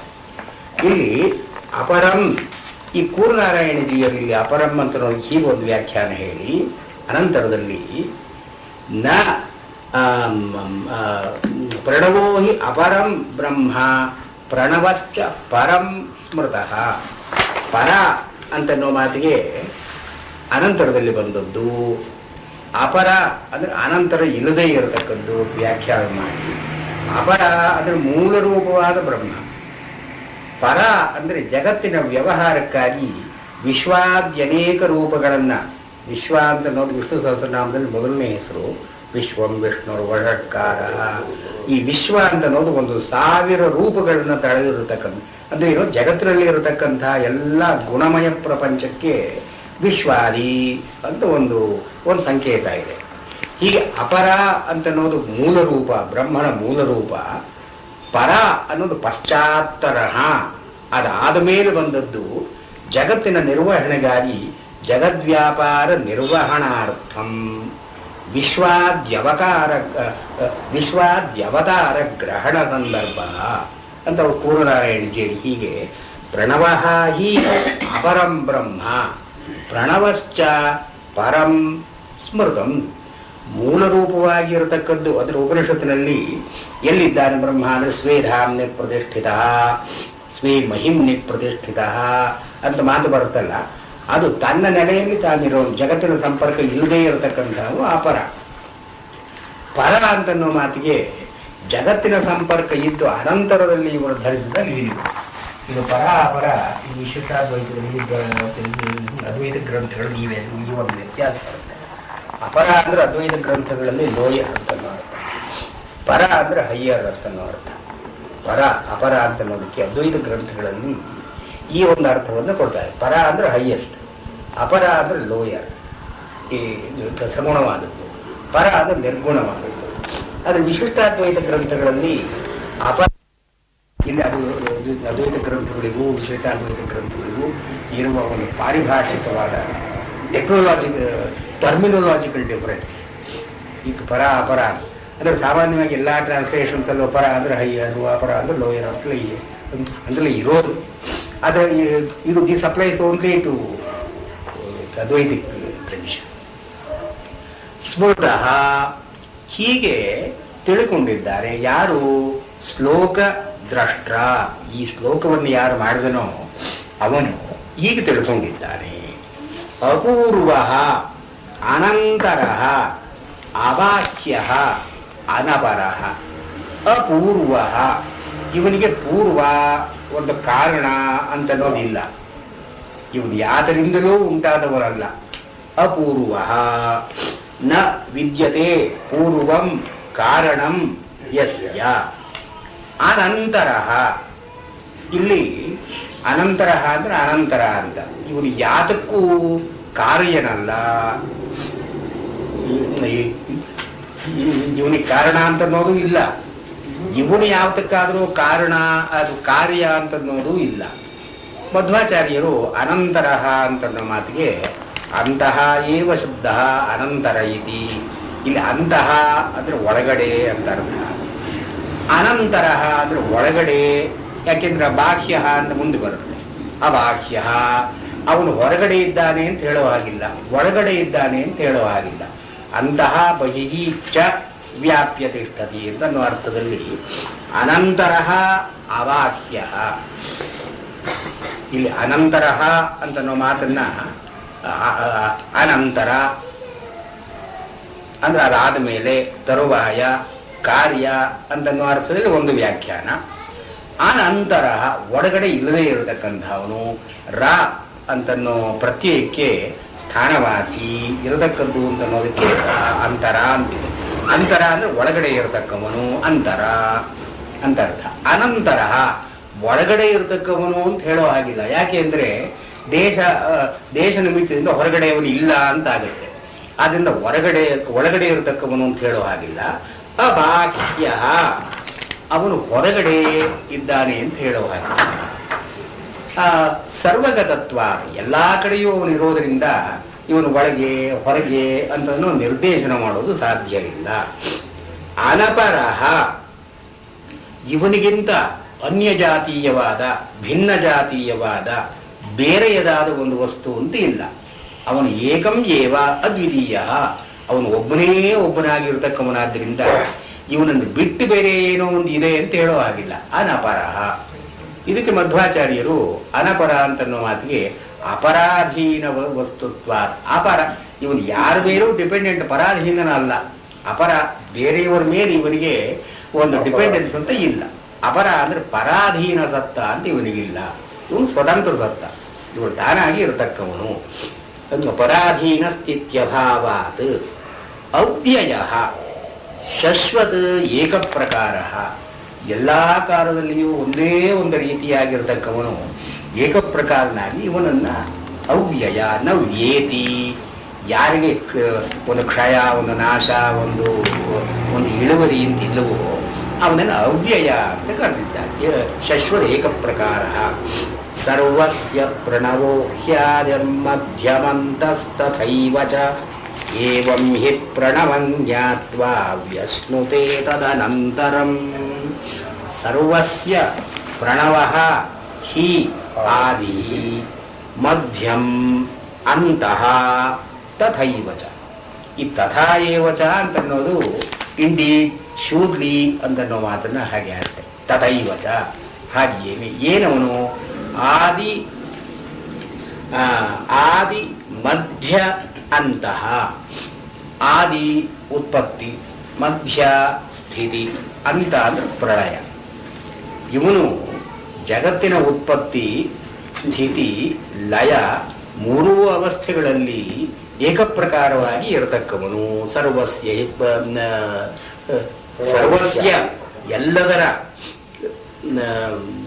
ಆಮೇಲೆ ಇದನ್ನೇ ಕೂರ್ನಾರಾಯಣಜಿಯರು ಆದಿ ಕಾರಣಂ, ಮಧ್ಯ ಸ್ಥಿತಿ ಕಾರಣಂ, ಅಂತಃ ನಾಶ ಕಾರಣಂ ಇತ್ಯರ್ಥ. ಎಲ್ಲಕ್ಕೂ ಇವನೇ ಕಾರಣನಾದವನು ಅಂತನ್ನೋ ಅರ್ಥವನ್ನು ಹೇಳ್ತಾರೆ.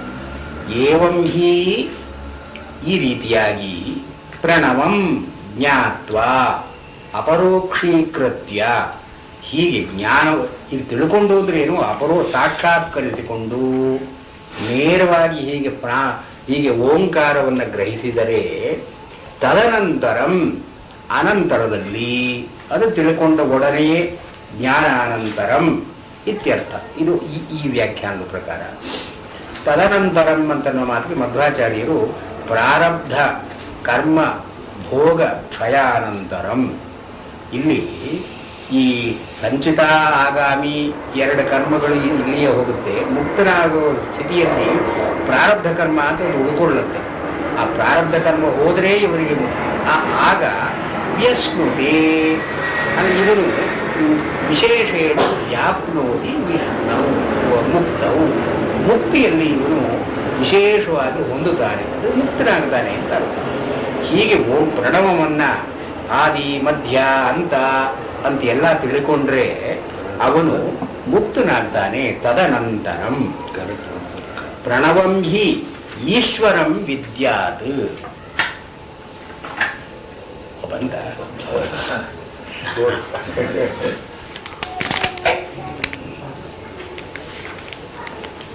ಪ್ರಣವಂ ಹಿ ಈಶ್ವರಂ ವಿದ್ಯಾತ್ ಸರ್ವಸ್ಯ ಹೃದಯೇ ಸ್ಥಿತಂ. ಸರ್ವಸ್ಯ ಹೃದಯ ಸಂಸ್ಥಿತಂ ಅಂತ ಒಂದು ಪಾಠಾಂತರ ಇದೆ. ಸರ್ವಸ್ಯ ಹೃದಯೇ ಸ್ಥಿತಂ ಅಂತ ಒಂದು ಇಲ್ಲಿ ಹೃದಯ ಸಂಸ್ಥಿತಂ ಅಂತಿದೆ, ಇಲ್ಲಿ ಹೃದಯೇ ಸ್ಥಿತಂ ಎರಡು. ಸರ್ವವ್ಯಾಪಿನ ಓಂಕಾರಂ ಮತ್ವಾ ಧೀರೋ ನ ಶೋಚತಿ. ಪ್ರಣವಂ ಹಿ ಈಶ್ವರಂ ಇತಿ ವಿದ್ಯಾತ್. ಈ ಪ್ರಣವವನ್ನ ಈಶ್ವರ ಅಂತ ಅಂದುಕೊಳ್ಳಬೇಕು. ಈಶ್ವರ ಅಂತ ಅನ್ನೋ ಮಾತು ಈ ವ್ಯಾಖ್ಯಾನದಲ್ಲಿ ಏನು, ಅಸಂಸಾರಿಣಂ, ಸಂಸಾರದಲ್ಲಿ ತೊಡಗಿರತಕ್ಕಂಥ ಅವನಲ್ಲದೆ ಇವನನ್ನ ನೋಡಬೇಕು. ವಿದ್ಯಾತ್ ಈಶ್ವರಂ ವಿದ್ಯಾತ್ ಸರ್ವಸ್ಯ ಪ್ರಾಣಿಜಾತಸ್ಯ ಹೃದಿ, ಅವನ ಹೃದಯದಲ್ಲಿ ಅಂದರೆ ಬುದ್ಧೇಹೇ ಅಂತಃಕರಣಸ್ಯ ಸ್ಥಾನಂ ಹೃತ್. ಅದು ಬುದ್ಧಿ ಅಥವಾ ಅಂತಃಕರಣ ಇದರ ಸ್ಥಾನ ಹೃತ್. ಇಲ್ಲಿ ಹೃದಯದಲ್ಲಿ ಇರತಕ್ಕಂಥ ಅವನು ಸರ್ವವ್ಯಾಪಿನಂ, ಎಲ್ಲ ಕಡೆಯೂ ಹರಡಿಕೊಂಡಿರೋನು. ಹೇಗೆ ವ್ಯೋಮವತ್, ಆಕಾಶ ಹೇಗೆ ಸರ್ವವ್ಯಾಪಿಯಾಗಿದೆಯೋ ಈ ಪ್ರಣವವೂ ಕೂಡ ಸರ್ವವ್ಯಾಪಿಯಾಗಿದೆ. ಹೀಗೆ ಮತ್ವಾ ಧೀರ ನ ಶೋಚತಿ, ಬುದ್ಧಿಮಾನ್ ನ ಶೋಚತಿ. ಶೋಕ ಅಂತಕ್ಕಂಥ ಸಂಸಾರದ ಗೊಂದಲವನ್ನ ಇವನು ಕಳ್ಕೊಳ್ತಾನೆ. ನ ಶೋಚತಿ, ಶೋಕ ಅನ್ನೋದು ಉಪಲಕ್ಷಣಾರ್ಥವಾಗಿ ಭಯ, ಶೋಕ, ಮೋಹ ಇತ್ಯಾದಿ ಎಲ್ಲಕ್ಕೂ ಕೂಡ ಶೋಕ. ನ ಶೋಚತಿ ನ ಮುಹ್ಯತಿ ನ ಬಿಭೇತಿ, ಎಲ್ಲವೂ ಇದರಲ್ಲಿ ಅಂತರ್ಗತ ಮಾಡಿ ನ ಶೋಚತಿ. ಮತ್ವ ನ ಶೋಚತಿ, ಅವರಿಗೆ ಭಯ ಶೋಕ ಅಂತಿಲ್ಲ, ಭಯ ಅಂತಿಲ್ಲ, ಮೋಹ ಅಂತಿಲ್ಲ.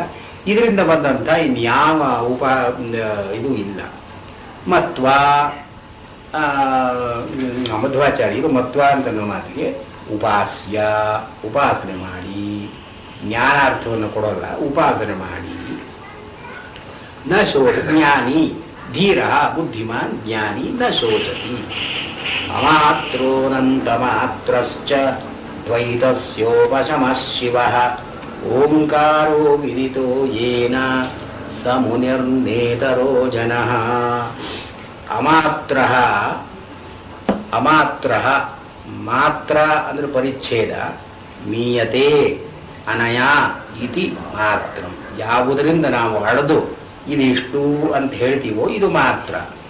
ಅಮಾತ್ರ ಅಂದ್ರೆ ಯಾವುದಕ್ಕೆ ಈ ಪರಿಚ್ಛೇದ ಇಲ್ಲವೋ, ಇದಿಷ್ಟು ಒಂದು ಮಿತಿ ಇಲ್ಲವೋ ಅಂದ್ರೆ ತುರೀಯವಾದ ಓಂಕಾರ. ಇಲ್ಲಿ ಅಮಾತ್ರ ಅಂದ್ರೆ ಈ ಮಾತ್ರೆಗಳನ್ನು ಮೂರು ಮಾತ್ರೆಗಳನ್ನು ಮೀರಿದ್ದು, ಜಾಗ್ರತ್ ಸ್ವಪ್ನ ಸುಷುಪ್ತಿಗಳನ್ನು ಮೀರಿದ್ದು ಅಮಾತ್ರ. ಅಮಾತ್ರ ಅನಂತ ಮಾತ್ರಶ್ಚ. ಹೀಗೆ ಯಾವ ಮಾತ್ರೆಗಳನ್ನು ನಾವು ನೋಡಿದ್ರೂ ಕೂಡ ಎಲ್ಲ ಅವನದೇ. ಅನಂತ, ಯಾವುದಕ್ಕೆ ಕೊನೆ ಇಲ್ಲವೋ, ಯಾವ ಮಾತ್ರೆಗಳಿಗೆ ಕೊನೆ ಇಲ್ಲವೋ ಅವನು ಅನಂತ. ಇಲ್ಲಿ ಕೂರ್ನಾರಾಯಣಜಿಯರು ಮಾತ್ರಾಹ ಅಂಶಾಹ ತದ್ವಿಹೀನಃ ಮೂಲ ರೂಪೇಣ ಸ್ಥಿತ ಪರಹ ಅಪರಹ ಅಂತ ಅಲ್ಲಿ ಹೇಳಿದ್ರಲ್ಲ, ಮೂಲ ರೂಪದಲ್ಲಿ ಇರತಕ್ಕಂಥ ಅವನು ಅಮಾತ್ರ. ಅವನಿಗೆ ವಿಶ್ವಾದಿ ಪರಿಚ್ಛೇದ ಇಲ್ಲ. ಇದು ಆದರೆ ಅನಂತ ಮಾತ್ರ ಜಗದ್ವ್ಯಾಪಾರ ನಿರ್ವಹಣಾರ್ಥಂ ಇಚ್ಛಾ ಮಾತ್ರಕೃತ ವಿಶ್ವಾದ್ಯನಂತಾಂಶ. ಈ ಜಗದ್ವ್ಯಾಪಾರಕ್ಕೆ ಅವನು ಶರೀರವನ್ನೇ ಜಗತ್ತನ್ನೇ ತನ್ನ ಶರೀರವಾಗಿ ಮಾಡಿಕೊಂಡು ಅನಂತ ರೂಪದಲ್ಲಿ ಸಾಭವತ್ ಎಲ್ಲವೂ ಆದ ಮತ್ತು ಎಲ್ಲವನ್ನು ಉಂಟು ಮಾಡಿ ಅದರಲ್ಲಿ ಪ್ರವೇಶ ಮಾಡಿದ ಅಂತ ಶ್ರುತಿಗಳಿದೆಯಲ್ಲ. ಈಗ ಅನಂತ ಮಾತ್ರನಾದ, ಅವನಿಗೆ ಮಾತ್ರೆಗಳಿಲ್ಲದೆ ಇದ್ರು ಅನಂತ ಮಾತ್ರನಾದ. ಅವನ ಮಾತ್ರೆಗಳು ಎಷ್ಟು ಅಂತ ಹೇಳೋದಕ್ಕೆ ಸಾಧ್ಯ ಇಲ್ಲ. ದ್ವೈತಸ್ಯ ಉಪಶಮಃ. ದ್ವೈತ ಅಂತನ್ನೋ ಮಾತಿಗೆ ವಾಚ್ಯವಾಚಕ ಭೇದ, ಗ್ರಾಹ್ಯ ಗ್ರಾಹಕ ಭೇದ, ಅಭಿಧಾನ ಅಭಿಧೇಯ ಭೇದ, ಹೀಗೆ ದ್ವೈತಗಳು ಅವನಲ್ಲಿ ಉಪಶಮಃ, ಅವನಲ್ಲಿ ಕೊನೆಗಾಣುತ್ತೆ.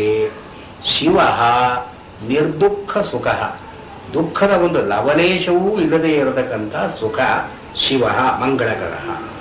ಓಂಕಾರ ವಿದಿತ ಯೇನ, ಯಾರಿಂದ ಈ ಓಂಕಾರವು ತಿಳಿಯಲ್ಪಟ್ಟಿದೆಯೋ ಸಹ ಮುನಿ, ಅವನನ್ನು ಮುನಿ ಅಂತ ನಿರ್ವಚನ ಮಾಡತಕ್ಕದ್ದು. ನ ಇತರ ಜನ, ಬೇರೆಯವರನ್ನ ಮುನಿ ಅಂತ ಅನ್ನೋದು ಸಾಧ್ಯ ಇಲ್ಲ. ಶಾಸ್ತ್ರವಿದಪಿ ಅಂತ ಇಲ್ಲಿ ಹಾಗೆ, ಶಾಸ್ತ್ರವನ್ನು ತಿಳ್ಕೊಂಡ್ರೂ ಕೂಡ ಅವನನ್ನು ಮುನಿ ಅಂತನ್ನೋ ಹಾಗಿಲ್ಲ. ಅವತ್ತು ಓಂಕಾರ ವಿದಿತ ಏನ ವಿದಿತೋ ಏನ ಸಮುನಿರ್ನೇತರೋ ಜನ. ಮುನಿ ಅಂತನ್ನೋ ಮಾತಿಗೆ ಮನನಶೀಲ, ಮೌನಾನ್ ಮುನಿ. ಯಾರಲ್ಲಿ ಯಾವ ವೃತ್ತಿಗಳೂ ಇಲ್ಲವೋ ಅವನು ಮುನಿ. ಮೌನಾನ್ ಮುನಿ. ಮೌನ ಅಂದ್ರೆ ಸೈಲೆನ್ಸ್. ಸೈಲೆನ್ಸ್ ಅಂದ್ರೆ ಬಾಯಿ ಮಾತಿನಲ್ಲಿ ಮಾತ್ರ ಅಲ್ಲ, ಮನಸ್ಸಿನಲ್ಲಿ ಯಾವ ಚಿತ್ತವೃತ್ತಿಯೂ ಅವನಿಗಿಲ್ಲ, ಇವನು ಮುನಿ. ಮೌನ, ಅವನಿಗೆ ಜಗತ್ತಿನ ಯಾವ ವೃತ್ತಿಗಳು ಅವನಿಗಿಲ್ಲದೆ ಇದ್ದುದರಿಂದ ಅವನು ನ ಇತರ ಜನ ಇತ್ಯರ್ಥ, ಬೇರೆಯವನಲ್ಲ. ಹೀಗಿದು ಆಗಮ ಪ್ರಕರಣ ಅಂತ ಒಂದು 4 ಪ್ರಕರಣದಲ್ಲಿ ಪ್ರಕರಣ ಚತುಷ್ಟಯ ಅಂತ ಆಚಾರ್ಯರು ಕರೆದಿದ್ದಾರಲ್ಲ, ಅದರಲ್ಲಿ ಒಂದಾಯಿತು. ಇದರಲ್ಲಿ ಈ ಓಂಕಾರದ್ದು ಓಮಿತ್ಯೇತದಕ್ಷರಮಿದಂ ಸರ್ವಂ ತಸ್ಯೋಪವ್ಯಾಖ್ಯಾನಂ, ಇಲ್ಲಿ ಹೇಳಿದ್ದೆಲ್ಲ ಈ ಓಂಕಾರ ಅಂತನೋ ಅಕ್ಷರದ ಉಪವ್ಯಾಖ್ಯಾನ. ಅಂದ್ರೆ ಏನು, ಒಂದು ಸಬ್ ಕಾಮೆಂಟ್ರಿ ಇದ್ದ ಹಾಗೆ, ಇನ್ ಎಕ್ಸ್ಪ್ಲನೇಷನ್. ಇದೇ ಮಾತು ಛಾಂದೋಗ್ಯದಲ್ಲಿ ಹೀಗೆ ಶುರುವಾಗುತ್ತೆ. ಓಮಿತ್ಯೇತದಕ್ಷರಮುದ್ಗೀತಮುಪಾಸೀತ ಓಮಿತಿ ಹ್ಯುದ್ಗಾಯತಿ ತಸ್ಯೋಪವ್ಯಾಖ್ಯಾನಂ. ಮುಂದೆ ಬರೋದೆಲ್ಲ ತಸ್ಯ ಉಪಾಖ್ಯಾನಂ, ಇದರ ಉಪಾಖ್ಯಾನ. ಇಲ್ಲಿ ಓಂ ಇತಿ ಏತತ್. ಏತತ್ ಅಂದ್ರೆ ಯಾವುದು ಎದುರಿಗೆ ಕಾಣುತ್ತೆಯೋ, ಯಾವುದನ್ನ ನಮಗೆ ಇಂದ್ರಿಯ ಗ್ರಹಣ ಪೂರ್ವಕವಾಗಿ ನಾವು ಗ್ರಹಿಸಿದ್ದೀವಿಯೋ, ಏತತ್ ಓಂ ಇತಿ, ಇದೆಲ್ಲವೂ ಕೂಡ ಓಂ ಅಂತನ್ನೋದೇನೆ. ಮತ್ತು ಇದನ್ನ ಉದ್ಗೀತ ಉದ್ಗೀತಂ ಉಪಾಸೀತ. ಉಚ್ಚತ್ವಾತ್ ಗೀತತ್ವಾತ್ ಸರ್ವಸ್ಥಾನತ್ವಾತ್ ಉದ್ಗೀತಂ. ಉದ್ಗೈತ ಮೂರು ಪದಗಳನ್ನು ಸೇರಿಸಿ ಉದ್ಗೀತ ಅಂತ ಆಗಿರೋದು. ಇಲ್ಲಿ ನಾವು ಯಾತಕ್ಕೆ ಓದ್ತಾ ಇದ್ದೀವಿ ಅಂತಂದ್ರೆ, ಈ ವ್ಯಾಖ್ಯಾನದಲ್ಲಿ ಆರಂಭದಲ್ಲೇನೆ ಇದು ಉಪಾಸನಾ ಭಾಗ ಅಲ್ಲ, ಮಾಂಡೂಕ್ಯೋಪನಿಷತ್ತಿನಲ್ಲಿ ಓಂಕಾರದ ಉಪಾಸನೆಯನ್ನು ಹೇಳ್ತಾ ಇಲ್ಲ ಅಂಥೇಳಿ ಇದು ಆಚಾರ್ಯರ ಭಾಷ್ಯ ಅಂತ ತೋರಿಸ್ತಾರೆ. ಇಲ್ಲಿ ಇದು ಛಾಂದೋಗ್ಯದಲ್ಲಿ ಆಚಾರ್ಯರು ಇದೇ ಮಾತನ್ನು ಎತ್ತಿ ಓಮಿತ್ಯೇತದಕ್ಷರಂ ಪರಮಾತ್ಮನೋ ಅಭಿಧಾನಂ ನೇದಿಷ್ಠಂ ತಸ್ಮಿನ್ ಹಿ ಪ್ರಯುಜ್ಯಮಾನೆ ಸತ್ಪ್ರಸೀದತಿ ಪ್ರಿಯನಾಮಗ್ರಹಣ ಇವ ಲೋಕಃ ತದಿಹೇತಿ ಪರಂ ಪ್ರಯುಕ್ತಮಭಿಧಾಯಕತ್ವಾತ್ ಆವರ್ತಿತಂ ಶಬ್ದಸ್ವರೂಪ ಮಾತ್ರಂ ಪ್ರತೀಯತೆ. ತಥಾ ಚ ಅರ್ಚಾದಿವತ್ ಪರಮಾತ್ಮನಃ ಪ್ರತೀಕಂ ಸಂಪದ್ಯತೆ. ಮತ್ತು ಪ್ರತಿಮೆಯವ ವಿಷ್ಣು, ವಿಷ್ಣುವಿನ ಪ್ರತಿಮೆಯನ್ನು ಇಟ್ಟುಕೊಂಡು ಇದರಲ್ಲಿ ವಿಷ್ಣು ಬುದ್ಧಿಯಿಂದ ನಾವು ಹೇಗೆ ಉಪಾಸನೆ ಮಾಡ್ತೀವೋ ಹಾಗೆ ಈ ಓಂಕಾರದಲ್ಲಿ ಬ್ರಹ್ಮ ಬುದ್ಧಿಯನ್ನು ಇಟ್ಟುಕೊಂಡು ಉಪಾಸನೆ ಮಾಡತಕ್ಕದ್ದು. ಆಚಾರ್ಯರು ಉಪಾಸನೆಗಾಗಿಯೇ ಇದು ಅಂತ ಹೇಳಿರೋದಿಲ್ಲ ಚಾಂದೋಗ್ಯದಲ್ಲಿ. ಮತ್ತು ಉಪಾಸನ ಅಂತ ಅನ್ನೋದಕ್ಕೆ ಏನು ಅಂತಲೂ ಹೇಳ್ತಾರೆ. ಉಪಾಸನಂತೂ ಯಥಾಶಾಸ್ತ್ರ ಸಮರ್ಥಿತಂ ಕಿಂಚಿತ್ ಆಲಂಬನಂ ಉಪಾದಾಯ ತಸ್ಮಿನ್ ಸಮಾನ ಚಿತ್ತವೃತ್ತಿ ಸಂತಾನಕರಣಂ ತದ್ವಿಲಕ್ಷಣ ಪ್ರತ್ಯಯಾನಂತರಮಿತಿ ವಿಶೇಷ. ಉಪಾಸನ ಅಂದ್ರೆ ಏನು? ಉಪಾಸನಂತೂ ಯಥಾಶಾಸ್ತ್ರ ಸಮರ್ಥಿತಂ, ಶಾಸ್ತ್ರದಲ್ಲಿ ಯಾವುದನ್ನ ಇದು ಉಪಾಸ್ಯವಾದದ್ದು ಅಂತ ಹೇಳಿದ್ದಾರೋ ಯಥಾಶಾಸ್ತ್ರ ಸಮರ್ಥಿತಂ, ಯಾವುದನ್ನಾದರೂ ಉಪಾಸನೆ ಮಾಡಬಹುದು. ಯಾವುದಾದ್ರೂ ಒಂದು ಲೌಕಿಕವಾದ ಪದಾರ್ಥ ಇಟ್ಕೊಂಡು ನಾವು ಯಾಕೆ ಮಾಡಬಾರ್ದು, ಮೂಗನ್ನು ಇಟ್ಕೊಂಡು ಯಾಕೆ ಉಪಾಸನೆ ಮಾಡಬಾರ್ದು ಅಂತಂದ್ರೆ ಯಥಾಶಾಸ್ತ್ರ ಸಮರ್ಥಿತಂ. ಇದು ಶಾಸ್ತ್ರದಲ್ಲಿ ಉಪಾಸ್ಯ ಉಪಾಸಕ ಭೇದವನ್ನು ಹೇಳಿ ಉಪಾಸನಾ ವೈವಿಧ್ಯವನ್ನು ಹೇಳಿದ್ದಾರಲ್ಲ, ಹಾಗೆಯೇ ಯಥಾಶಾಸ್ತ್ರ ಸಮರ್ಥಿತಂ ಕಿಂಚಿದಾಲಂಬನ ಉಪಾದಾಯ. ಶಾಸ್ತ್ರ 32 ಉಪಾಸ್ಯಗಳನ್ನು ಹೇಳಿದೆ, ಉಪಾಸನೆಗಳನ್ನೇ ಹೇಳಿದೆ. ಅದರಲ್ಲಿ ನೀವು ಯಾವುದನ್ನಾದರೂ ತಗೊಳ್ಳಿ, ನಿಮ್ಮ ಬುದ್ಧಿವೃತ್ತಿಗೆ ಯಾವುದು, ನಿಮ್ಮ ಅಧಿಕಾರಕ್ಕೆ ಯಾವುದು ಸರಿ ಹೋಗುತ್ತೋ ಕಿಂಚಿದ ಆಲಂಬನ ಉಪಾದಾಯ, ಯಾವುದಾದರೂ ಒಂದು ಉಪಾಸ್ಯವನ್ನ ಇಟ್ಟುಕೊಂಡು ತಸ್ಮಿನ್ ಅದರಲ್ಲಿ ಸಮಾನ ಚಿತ್ತ ವೃತ್ತಿ ಸಂತಾನ ಕಾರಣಂ, ಅದರಲ್ಲಿ ತೈಲಧಾರೆಯಂತೆ ಮನಸ್ಸನ್ನ ಎಡೆಬಿಡದೆ ಹರಿಸತಕ್ಕಂಥದ್ದನ್ನು ಮಾಡಿ ಸಮಾನ ಚಿತ್ತ ವೃತ್ತಿ, ಒಂದೇ ಒಂದು ಚಿತ್ತವೃತ್ತಿಯನ್ನ ಸಂತಾನ ಕಾರಣ ಒಂದಾದ್ಮೇಲೆ ಒಂದು ಒಂದಾದ್ಮೇಲೆ ಒಂದು ಒಂದಾದ್ಮೇಲೆ ಒಂದು ಒಂದೇ ಚಿತ್ತವೃತ್ತಿ ನಿರಂತರವಾಗಿ ಅನುಸ್ಯೂತವಾಗಿ ಹರಿಯೋ ಹಾಗೆ ಮಾಡಿ ತದ್ವಿಲಕ್ಷಣ, ಇದಕ್ಕಿಂತ ಬೇರೆಯಾದ ವೃತ್ತಿಗಳು ಯಾವುದಾದರೂ ಬಂದರೆ ಪ್ರತ್ಯಯ ಅನಂತರಿತಂ, ಅದು ಇದನ್ನ ವಿಚ್ಛೇದಗೊಳಿಸಲಾರದೇ ಇದ್ದ ಹಾಗೆ. ಅಂದ್ರೆ ಬೇರೆ ಚಿತ್ತವರ್ತಿಗಳು ಬಂದರೂ ಕೂಡ ಈ ಚಿತ್ತವರ್ತಿ ಸಂತಾನಕ್ಕೆ ಏನು ಧಕ್ಕೆ ಬರಬಾರದು.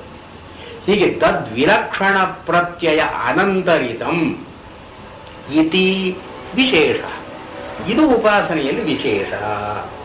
ತಾನ್ಯೇತಾನ್ಯುಪಾಸನಾನಿ ಸತ್ವಶುದ್ಧಿಕರತ್ವೇನ. ಈ ಉಪಾಸನೆಗಳ ಪ್ರಯೋಜನ ಏನು? ಉಪಾಸನೆಗಳಿಂದ ಜ್ಞಾನ ಬರುತ್ತೆ ಅಂತಲ್ಲ, ಉಪಾಸನೆವೇ ಜ್ಞಾನ ಅಂತಲೂ ಅಲ್ಲ.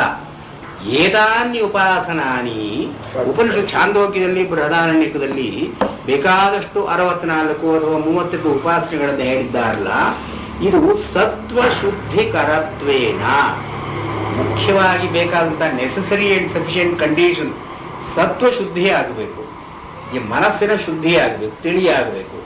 ಸತ್ವಶುದ್ಧಿಕರತ್ವೇನ ವಸ್ತು ತತ್ವಾವಭಾಸಕತ್ವಾತ್, ವಸ್ತು ಹೇಗಿದೆಯೋ ಹಾಗೆಯೇ ತಿಳಿಸ್ಕೊಡ್ತಕ್ಕಂಥದ್ದು ಯಾಥಾರ್ಥ್ಯ ಜ್ಞಾನ.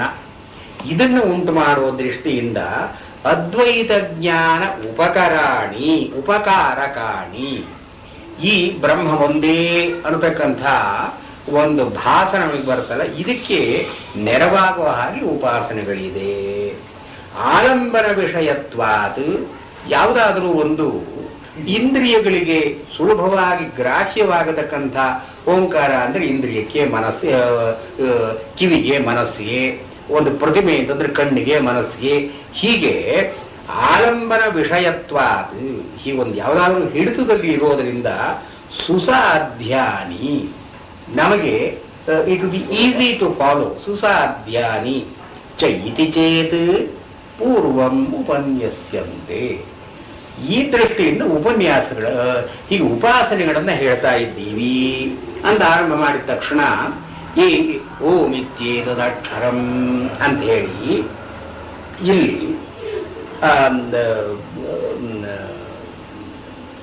ಶಬ್ದಸ್ವರೂಪ ಮಾತ್ರ ಪ್ರತೀಯತೆ.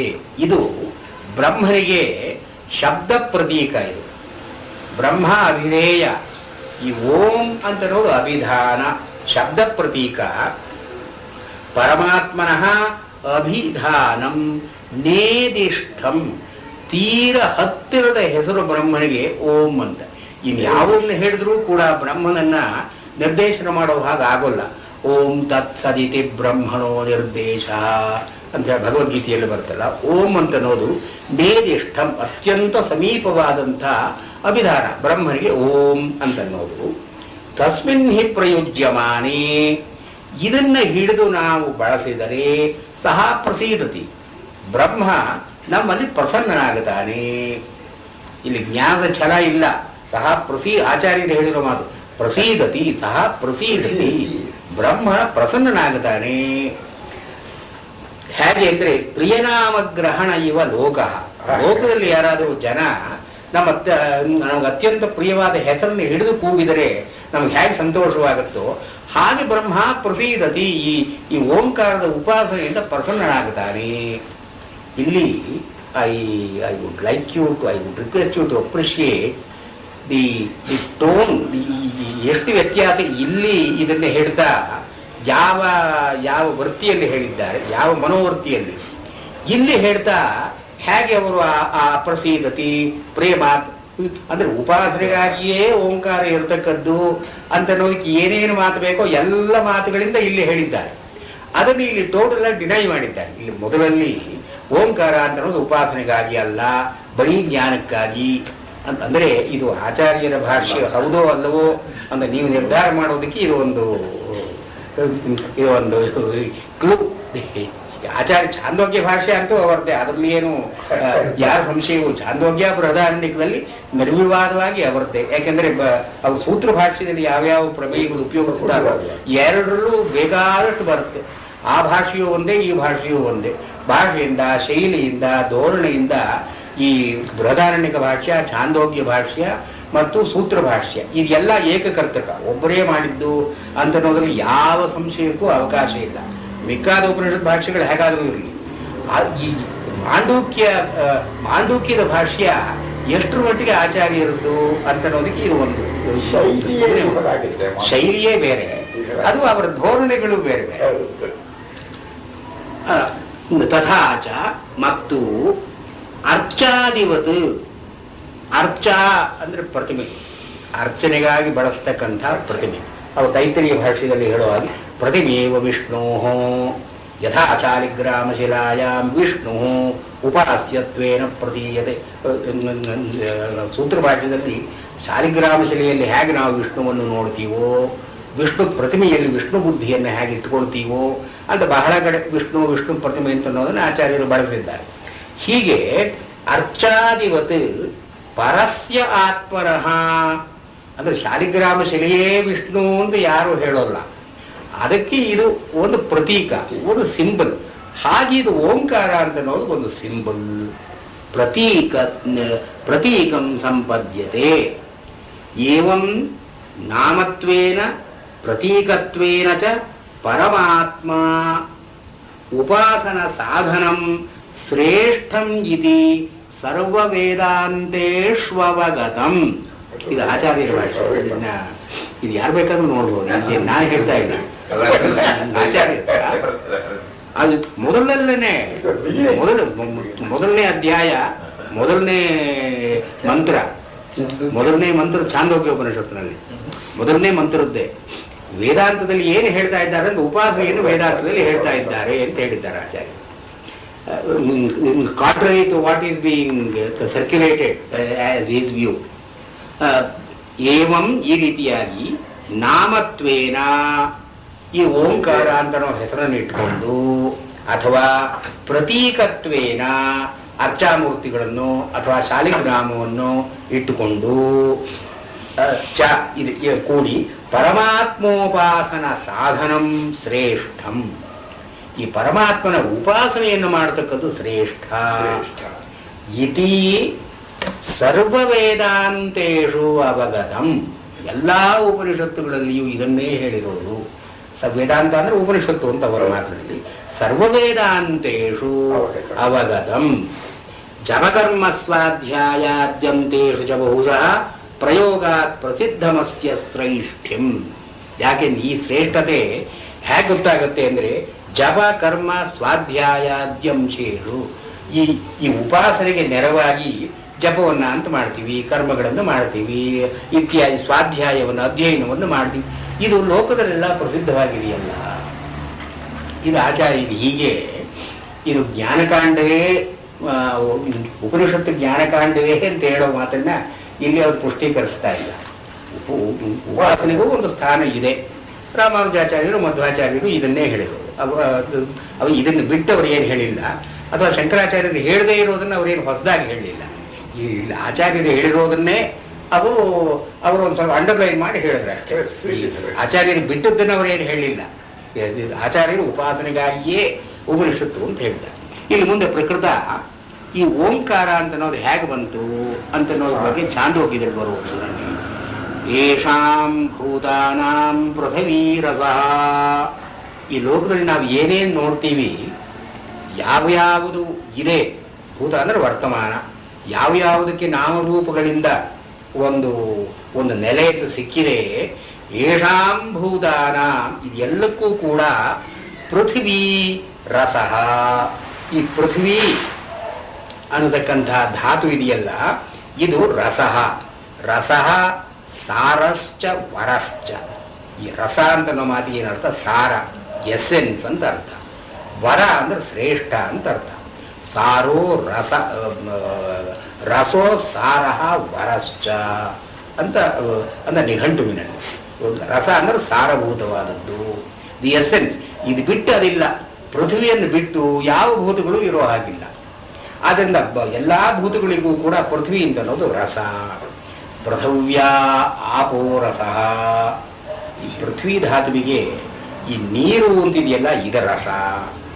ಅಪಾಂ ಓಷಧಯೋ ರಸಃ, ಈ ಅಪ ಅಥವಾ ನೀರು ಅಂತನ್ನೋದಕ್ಕೆ ಯಾವ್ಯಾವುದು ಪಾಪಗಳನ್ನು ಪರಿಹಾರ ಮಾಡತಕ್ಕಂತಹ ಶಕ್ತಿ ಉಳ್ಳ ದ್ರವ್ಯ ಇದೆಯೋ ಔಷಧಿ, ಇದು ರಸವಾದದ್ದು.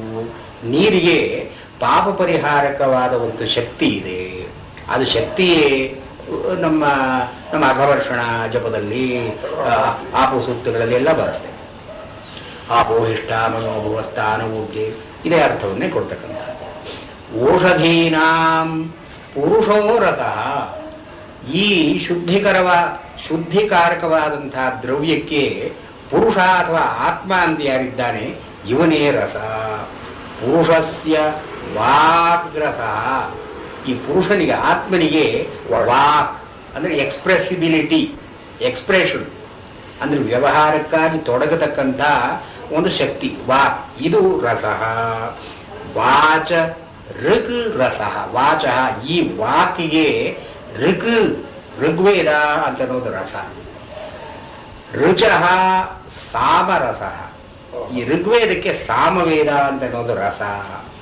ಸಾಮ್ನ ಉದ್ಗೀತೋ ರಸ, ಈ ಸಾಮಕ್ಕೆ ಈ ಉದ್ಗೀತ ಅಂತ ಇದೆಯಲ್ಲ ಇದು ರಸ. ಅಂದ್ರೆ ಇಲ್ಲಿ ಈ ವೇದಗಳು ಅಂತನ್ನೋದನ್ನ ಯಾವ ಅರ್ಥದಲ್ಲಿ ಇವರು ತಗೊಂಡಿದ್ದಾರೆ ಅಂತನ್ನೋದು ಸ್ವಲ್ಪ ನಾವು ಗಮನ ಇಟ್ಟು ಅಂದ್ರೆ ಇವಾಗ ನಮಗೆ ಪಬ್ಲಿಷ್ ಆಗಿರುವಂತಹ ಋಗ್ವೇದ ಯಜುರ್ವೇದ ಸಾಮವೇದ ಅಲ್ಲ ಇದು. ಅವರ ಕಾಲದಲ್ಲಿ ಋಗ್ವೇದ ಅಂದ್ರೆ ಒಂದು ಕಾನ್ಸೆಪ್ಟ್, ಯಜುರ್ವೇದ ಅಂದ್ರೆ ಒಂದು ಕಾನ್ಸೆಪ್ಟ್, ಸಾಮ ಅಂದ್ರೆ ಒಂದು ಕಾನ್ಸೆಪ್ಟ್. ಇಲ್ಲಿ ಈ ಋಗ್ವೇದದಲ್ಲಿ ಒಂದು ಮಂತ್ರ ಇದೆ. ऋचे अक्षरे परमे व्योमन् यस्मिन् देवा अधिविश्वे निषेदुः यस्तन्न वेद किं ऋचा करिष्यति य इत्तद्विदुः त इमे समासते ऋचे अक्षरे परमे व्योमन् ಪರಮೇ ವ್ಯೋಮ್ನಿ ವ್ಯೋಮನ್ ಅಂತನೋ ಸಪ್ತಮಿ ಅಂತ ವ್ಯೋಮ್ನಿ ಈ ಧಾರಾಕಾಶ ಇದೆಯಲ್ಲ ಪರಾಕಾಶ ಈ ಆಕಾಶದಲ್ಲಿ ಯಾವುದು ಅಕ್ಷರವಾಗಿ ಇದೆಯೋ ಅಂದ್ರೆ ಓಂಕಾರ ಅಂತ ಇಲ್ಲಿ ಹೇಳೋದು ಯಾವುದಕ್ಕೆ ಕ್ಷರಣ ಅಂತನೋದು ಇಲ್ಲವೋ ಕ್ಷರಣಶೀಲವಾದದ್ದು ಅಲ್ಲವೋ ಇದು ಋಗ್ವೇದದಲ್ಲಿ ಋಗ್ವೇದ ಮೊದಲು ಮಾಡಿಕೊಂಡು ಯಾವ ಯಾವ ರುಚಿಗಳಿದೆಯೋ ಎಲ್ಲದರ ಹೃದಯದಲ್ಲಿ ಆಕಾಶದಲ್ಲಿ ಈ ಒಂದು ಅಕ್ಷರ ಅಂತ ಇದೆ. ಇದರಲ್ಲಿ ಯಸ್ಮಿನ್ ದೇವಾ ಅಧಿವಿಶ್ವೇ ಸಮಾಸು ಎಲ್ಲಾ ದೇವತೆಗಳು ಈ ರಸದಲ್ಲಿ ಇದ್ದಾರೆ. ಯಸ್ತನ್ನವೇದ ವೇದವನ್ನೆಲ್ಲ ಓದಿ ಈ ಸಾರಭೂತವಾದದ್ದು ತಿಳ್ಕೊಳ್ಳದೆ ಇದ್ರೆ ಕಿಂ ರುಚಾ ಕರಿಷ್ಯತಿ ಈ ಋಕ್ಕುಗಳನ್ನು ಓದಿ ಅವನು ಏನ್ ಮಾಡ್ಕೊಳ್ತಾನ ಅವನು ಈ ಸಾರಭೂತವಾದ ಅಕ್ಷರವನ್ನು ತಿಳ್ಕೊಳ್ಳದೆ ಇದ್ದವನು ಕಿಂ ರುಚಾ ಕರಿಷ್ಯತಿ ಅವನು ಈ ರುಚ ಏನು ಪ್ರಯೋಜನಕ್ಕೆ ಬರುತ್ತೆ ಋಗ್ವೇದಾದಿಗಳು ಏನು ಪ್ರಯೋಜನಕ್ಕೆ ಬರುತ್ತೆ ಆದ್ರೆ ಯ ಇತ್ ತದ್ ವಿದುಹು ಅದು ಯಾರು ಇದನ್ನ ತಿಳ್ಕೊಂಡಿದ್ದಾರೋ ತ ಇಮೇ ಸಮಾಸತೆ ಅವರು ಇದರಲ್ಲಿ ಕೂಡಿಕೊಳ್ಳುತ್ತಾರೆ they become one with it. ಇದಕ್ಕೆ ಈ ತೈತ್ತರೀಯ ಐತರೇಯ ಬ್ರಾಹ್ಮಣದಲ್ಲಿ ಬರೋ ಒಂದು ಮಾತು ಇದಕ್ಕೆ ವಿವರಣೆಯಾಗಿ ಅಂತ ಹೇಳ್ತಾರೆ. ವೇದಾನಭ್ಯತಪತ್ ತೇಭ್ಯೋಭಿತಪ್ತೇಭ್ಯ ಸ್ತ್ರೀಣಿ ಶುಕ್ರಾಣ್ಯಜಾಯಂತ ಭೂರಿತ್ಯೇವ ಋಗ್ವೇದಾದಜಾಯತ ಭುವ ಇತಿ ಯಜುರ್ವೇದಾತ್ ಸ್ವರಿತಿ ಸಾಮವೇದಾತ್ ತಾನಿ ಶುಕ್ರಾಣ್ಯಭ್ಯತಪತ್ ತೇಭ್ಯೋಭಿತಪ್ತೇಭ್ಯಸ್ತ್ರಯೋ ವರ್ಣಾ ಅಜಾಯಂತ ಅಕಾರ ಉಕಾರೋ ಮಕಾರ ಇತಿ ತಾನೇಕಧಾ ಸಮಭರತ್ ತದೇತದೋಮಿತಿ. ಈ ಓಂಕಾರಕ್ಕೆ ಅಕಾರ ಉಕಾರ ಮಕಾರಗಳ ಮಾಂಡುಕ್ಯದಲ್ಲಿ ಬಂದಿದೆಯಲ್ಲ, ಈ ಮಾಂಡುಕ್ಯದಲ್ಲಿ ಬರೋದು ಬೇರೆ ಯಾವ ಉಪನಿಷತ್ತಿನಲ್ಲೂ ನಾವು ಕಾಣಲಾರೆವು. ಇದನ್ನು ಅಕಾರ ಉಕಾರ ಮಕಾರಗಳು ಹೀಗೆ ಇದನ್ನು ಮಾಡುವುದು. ಆದರೆ ಐತರೇಯ ಬ್ರಾಹ್ಮಣದಲ್ಲಿ ಇದೊಂದು ಹೇಳಿದ್ದಾರೆ. ಪ್ರಜಾಪತಿಯಾದವನು ವೇದಾನ್ ಅಭ್ಯತಪತ್ ವೇದಗಳ ಸೃಷ್ಟಿಯಾಗಿತ್ತಲ್ಲ, ಯಸ್ಯ ನಿಶ್ವಸಿತಂ ವೇದ ಯಾವ ಬ್ರಹ್ಮನ ಉಸಿರಾಟವೇ ವೇದವಾಗಿ ಬಂತೋ ಅದು ಬಂದ ಮೇಲೆ ಪ್ರಜಾಪತಿಯಾದವನು ವಿಶ್ವದ ಸೃಷ್ಟಿಗೆ ಮೊದಲಲ್ಲಿ ವೇದಾನ್ ಅಭ್ಯತಪತ್ ವೇದದ ಮೇಲೆ ಕೂತು ಕಾವು ಕೊಟ್ಟ. ಅಂದ್ರೆ ಇದೊಂದು ಮೆಟಫರ್. ಹಕ್ಕಿ ಹೇಗೆ ಮೊಟ್ಟೆ ಮೇಲೆ ಕೂತು ಕಾವು ಕೊಟ್ಟು ಅದನ್ನು ಒಡಿಸಿ ಮರಿಯಾಗಿ ಮಾಡುತ್ತೋ ಹಾಗೆ ವೇದಗಳ ಮೇಲೆ ಇವನು ಪ್ರಜಾಪತಿ ಕೂತು ಕಾವು ಕೊಟ್ಟ. ಅಭ್ಯತಪತ್ ತೇಭ್ಯೋಹಿತಪ್ತೇಭ್ಯ ಈ ವೇದಗಳ ಮೂರು ವೇದಗಳಿಂದ ಹೀಗೆ ಕಾವು ಕೊಟ್ಟ ಮೇಲೆ ತ್ರೀಣಿ ಶುಕ್ರಾಣಿ ಅಜಾಯಂತ ಮೂರು ಬೆಳಕುಗಳು, ಶುಕ್ರ ಅಂದ್ರೆ ದೀಪ ಅಂತ ಬೆಳಕು, ಈ ಮೂರು ಬೆಳಕುಗಳು ಕಾಣಿಸಿಕೊಂಡು ಯಾವುದು ಭೂಹು ಇತ್ಯೇವ ಋಗ್ವೇದಾದ ಜಾಯತ ಋಗ್ವೇದ ಅಂತನೋ ಮೊಟ್ಟೆ ಕಾವು ಕೊಟ್ಟ ಮೇಲೆ ಭೂಹು ಅಂತನೋ ಸ್ವರ ಹೊರಗೆ ಬಂತು. ಭುವಃ ಇತಿ ಯಜುರ್ವೇದಾತ್ ಯಜುರ್ವೇದದಿಂದ ಭುವಃ ಅಂತನೋದು ಹೊರಗೆ ಬಂತು. ಸ್ವರಿತಿ ಸಾಮವೇದಾತ್ ಸಾಮವೇದಿಂದ ಸ್ವಹ ಅಂತನ್ನೋದು ಹೊರಗೆ ಬಂತು. ತಾನಿ ಶುಕ್ರಾಣ್ಯಭ್ಯತಪತ್ ಪ್ರಜಾಪತಿಯಾದವನು ಈ ಮೂರು ಬೆಳಕುಗಳ ಮೇಲೆ ಕೂತು ಕಾವು ಕೊಟ್ಟ. ಅದಕ್ಕೆ ಅಭ್ಯತಪತ್ ತೇಭ್ಯೋಭಿತಪ್ತೇಭ್ಯಸ್ತ್ರಯೋ ವರ್ಣ ಅಜಾಯಂತ ಹೀಗೆ ಮೂರು ಬೆಳಕುಗಳ ಮೇಲೆ ಕಾವು ಕೊಟ್ಟ ಮೇಲೆ ಮೂರು ವರ್ಣಗಳು ಹೊರಗೆ ಬಂದವು. ಯಾವುದು? ಅಕಾರ ಉಕಾರೋ ಮಕಾರ ಇತಿ ಋಗ್ವೇದದಿಂದ ಅಕಾರ ಅಂತ ಬಂತು. ಮತ್ತೆ ಯಜುರ್ವೇದದಿಂದ ಉಕಾರ ಅಂತ ಬಂತು, ಸಾಮವೇದದಿಂದ ಮಕಾರ ಅಂತ ಬಂತು. ಅಕಾರ ಉಕಾರವು ಮಕಾರ ಇತಿ. ತಾನ್ ಈ ಮೂರು ವರ್ಣಗಳು ಬಂತಲ್ಲ, ತಾನ್ ಏಕಧಾ ಸಮಭರತ್, ಒಟ್ಟಿಗೆ ಕೂಡಿಸಿ ತದೇತತ್ ಓಂ ಇತಿ, ಇದು ಓಂ ಅಂತ ಆಯಿತು ಅಂತ ರೈತರಿಯ ಬ್ರಾಹ್ಮಣದಲ್ಲಿ ಬರ್ತಕ್ಕಂಥದ್ದು. ಇದು ಛಾಂದೋಗ್ಯದಲ್ಲಿ ಇದೇ ಒಂದು ಧಾಟಿಯನ್ನು ಎತ್ತಿಕೊಂಡು ಈ ಓಂಕಾರಕ್ಕೆ ವಿವರಣೆಯನ್ನ ಒಂದು ರೀತಿಯಾಗಿ ಕೊಟ್ಟಿದ್ದಾರೆ. ಈ ಮೂರು ಬಂತಲ್ಲ, ಮೂರು ವೇದಗಳು, ಮೂರು ವರ್ಣ, ಆಮೇಲೆ ಮೂರು ಶುಕ್ರಗಳು ಅಂತ ಇದು ಛಾಂದೋಗ್ಯದಲ್ಲಿ ಏನೇ ಹೇಳ್ತಾರೆ, ತ್ರೀಣ್ಯೇವಾತ್ಮನೇ ಕುರುತ, ಮೂರು ತನಗಾಗಿ ಮಾಡಿಕೊಂಡ. ಏನು? ಮನೋವಾಚಂ ಪ್ರಾಣಮಿತಿ, ಮನಸ್ಸು, ವಾಕ್ ಮತ್ತು ಪ್ರಾಣ. ತ್ರಯೋ ವೇದಾಃ ಏತ ಏವ ವಾಗೇವ ಋಗ್ವೇದಃ ಮನೋ ಯಜುರ್ವೇದಃ ಪ್ರಾಣಃ ಸಾಮವೇದಃ. ತನಗಾಗಿ ಮಾಡಿಕೊಂಡಿದ್ದು ಮೂರು, ಅದು ಋಗ್ವೇದ ಅಂತನ್ನೋದೇ ವಾಕ್, ಮನಸ್ಸು ಅನ್ನೋದು ಯಜುರ್ವೇದ, ಪ್ರಾಣ ಅನ್ನೋದು ಸಾಮವೇದ. ಹೀಗೆ ವಾಕ್, ಮನಃ, ಪ್ರಾಣಂ, ಈ ಮೂರು ವೇದಗಳು, ಮೂರು ಶುಕ್ರಗಳು, ಮೂರು ವರ್ಣಗಳು. ಇದಕ್ಕೆ ಒಂದು ಸಮೀಕರಣ ಮಾಡಿ ಹೇಳ್ತಾರೆ. ತ್ರಯವ ಇದಂ ನಾಮ ರೂಪಂ ಕರ್ಮ ಇತಿ ಚ. ನಾಮ, ರೂಪ, ಕರ್ಮ, ಇದು ಮೂರೂ ಕೂಡ ಈ ಮೂರು. ನಾಮ ಅಂದ್ರೆ ವಾಕ್, ರೂಪ ಅಂದ್ರೆ ಮನಸ್ಸಿನಿಂದ ನಾವು ಏನೇನು ಕಲ್ಪನೆ ಮಾಡಿಕೊಳ್ತೀವೋ ಅದು ರೂಪ, ಮತ್ತು ಪ್ರಾಣ ಅಂದ್ರೆ ಪ್ರಾಣದಿಂದ ಕರ್ಮ. ಎಲ್ಲಾ ಕೆಲಸಗಳಿಗೂ ಪ್ರಾಣ ಮುಖ್ಯವಾಗಿ ಬೇಕಾದ್ದಲ್ಲ. ಹೀಗೆ ಮನೋ, ವಾಕ್, ಮನಃ, ಪ್ರಾಣಂ, ನಾಮ, ರೂಪ, ಕರ್ಮ, ಅಕಾರ, ಉಕಾರ, ಮಕಾರ, ಋಗ್ವೇದ, ಯಜುರ್ವೇದ, ಸಾಮವೇದ, ಭೂಹು, ಭುವ, ಸ್ವರ. ಇದು ಹೀಗೆ ಇದು ಛಾಂದೋಗ್ಯದಲ್ಲಿ ಈ ಎಲ್ಲವೂ ಓಮಿತ್ಯೇತತ್, ಇಲ್ಲಿ ಯಾವ್ಯಾವ್ದು ಇದೆಯೋ ಇದು ಎಲ್ಲವೂ ಓಂ ಅಂದ್ರೆ ಏನು?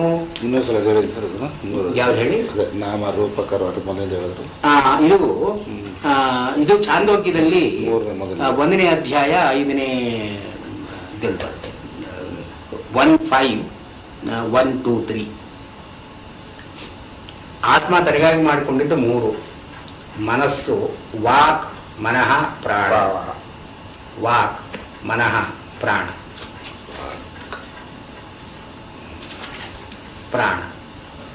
ಇದಕ್ಕನುಗುಣವಾಗಿ ತ್ರಯೋ ವೇದ, ಮೂರು ವೇದಗಳು. ವಾಕ್ ಅನ್ನೋದು ಋಗ್ವೇದ, ಮನಸ್ಸು ಅನ್ನೋದು ಯಜುರ್ವೇದ, ಪ್ರಾಣ ಅಂತ ಅನ್ನೋದು ಸಾಮವೇದ. ಮತ್ತು ಇದಕ್ಕೆ ಸರಿಯಾಗಿ ತ್ರಯವ ಇದಂ ನಾಮ ರೂಪಂ ಕರ್ಮ ಇತಿ. ನಾಮ, ರೂಪ, ಕರ್ಮ. ಇದಕ್ಕೆ ಮೂರು ವ್ಯಾಕೃತಿಗಳು: ಭೂಹು, ಭುವಃ, ಸ್ವಃ. ಅದಕ್ಕೆ ಮೂರು ಮಾತ್ರೆಗಳು: ಅಕಾರ, ಉಕಾರ, ಮಕಾರ.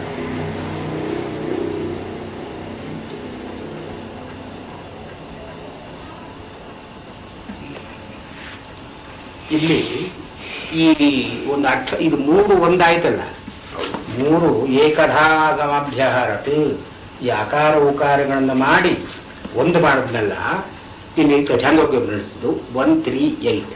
ಇಲ್ಲಿ ದೇವಾ ವೈ ಮೃತ್ಯೋರ್ಬಿಭ್ಯತಸ್ತ್ರೀಂ ವಿದ್ಯಾಂ ಪ್ರಾವಿಶಂಸ್ತೆ ಛಂದೋ ವಿರಾಚ್ಛಾದಯನ್ ಯದೇ ವಿರಾಚ್ಛಾದಯಂ ತಚ್ಛಂದಸಾ ಛಂದಸ್ತ್ವಂ. ದೇವತೆಗಳು ಮೃತ್ಯುವನ್ನು ಕಂಡು ಹೆದರಿಕೊಂಡ್ರು.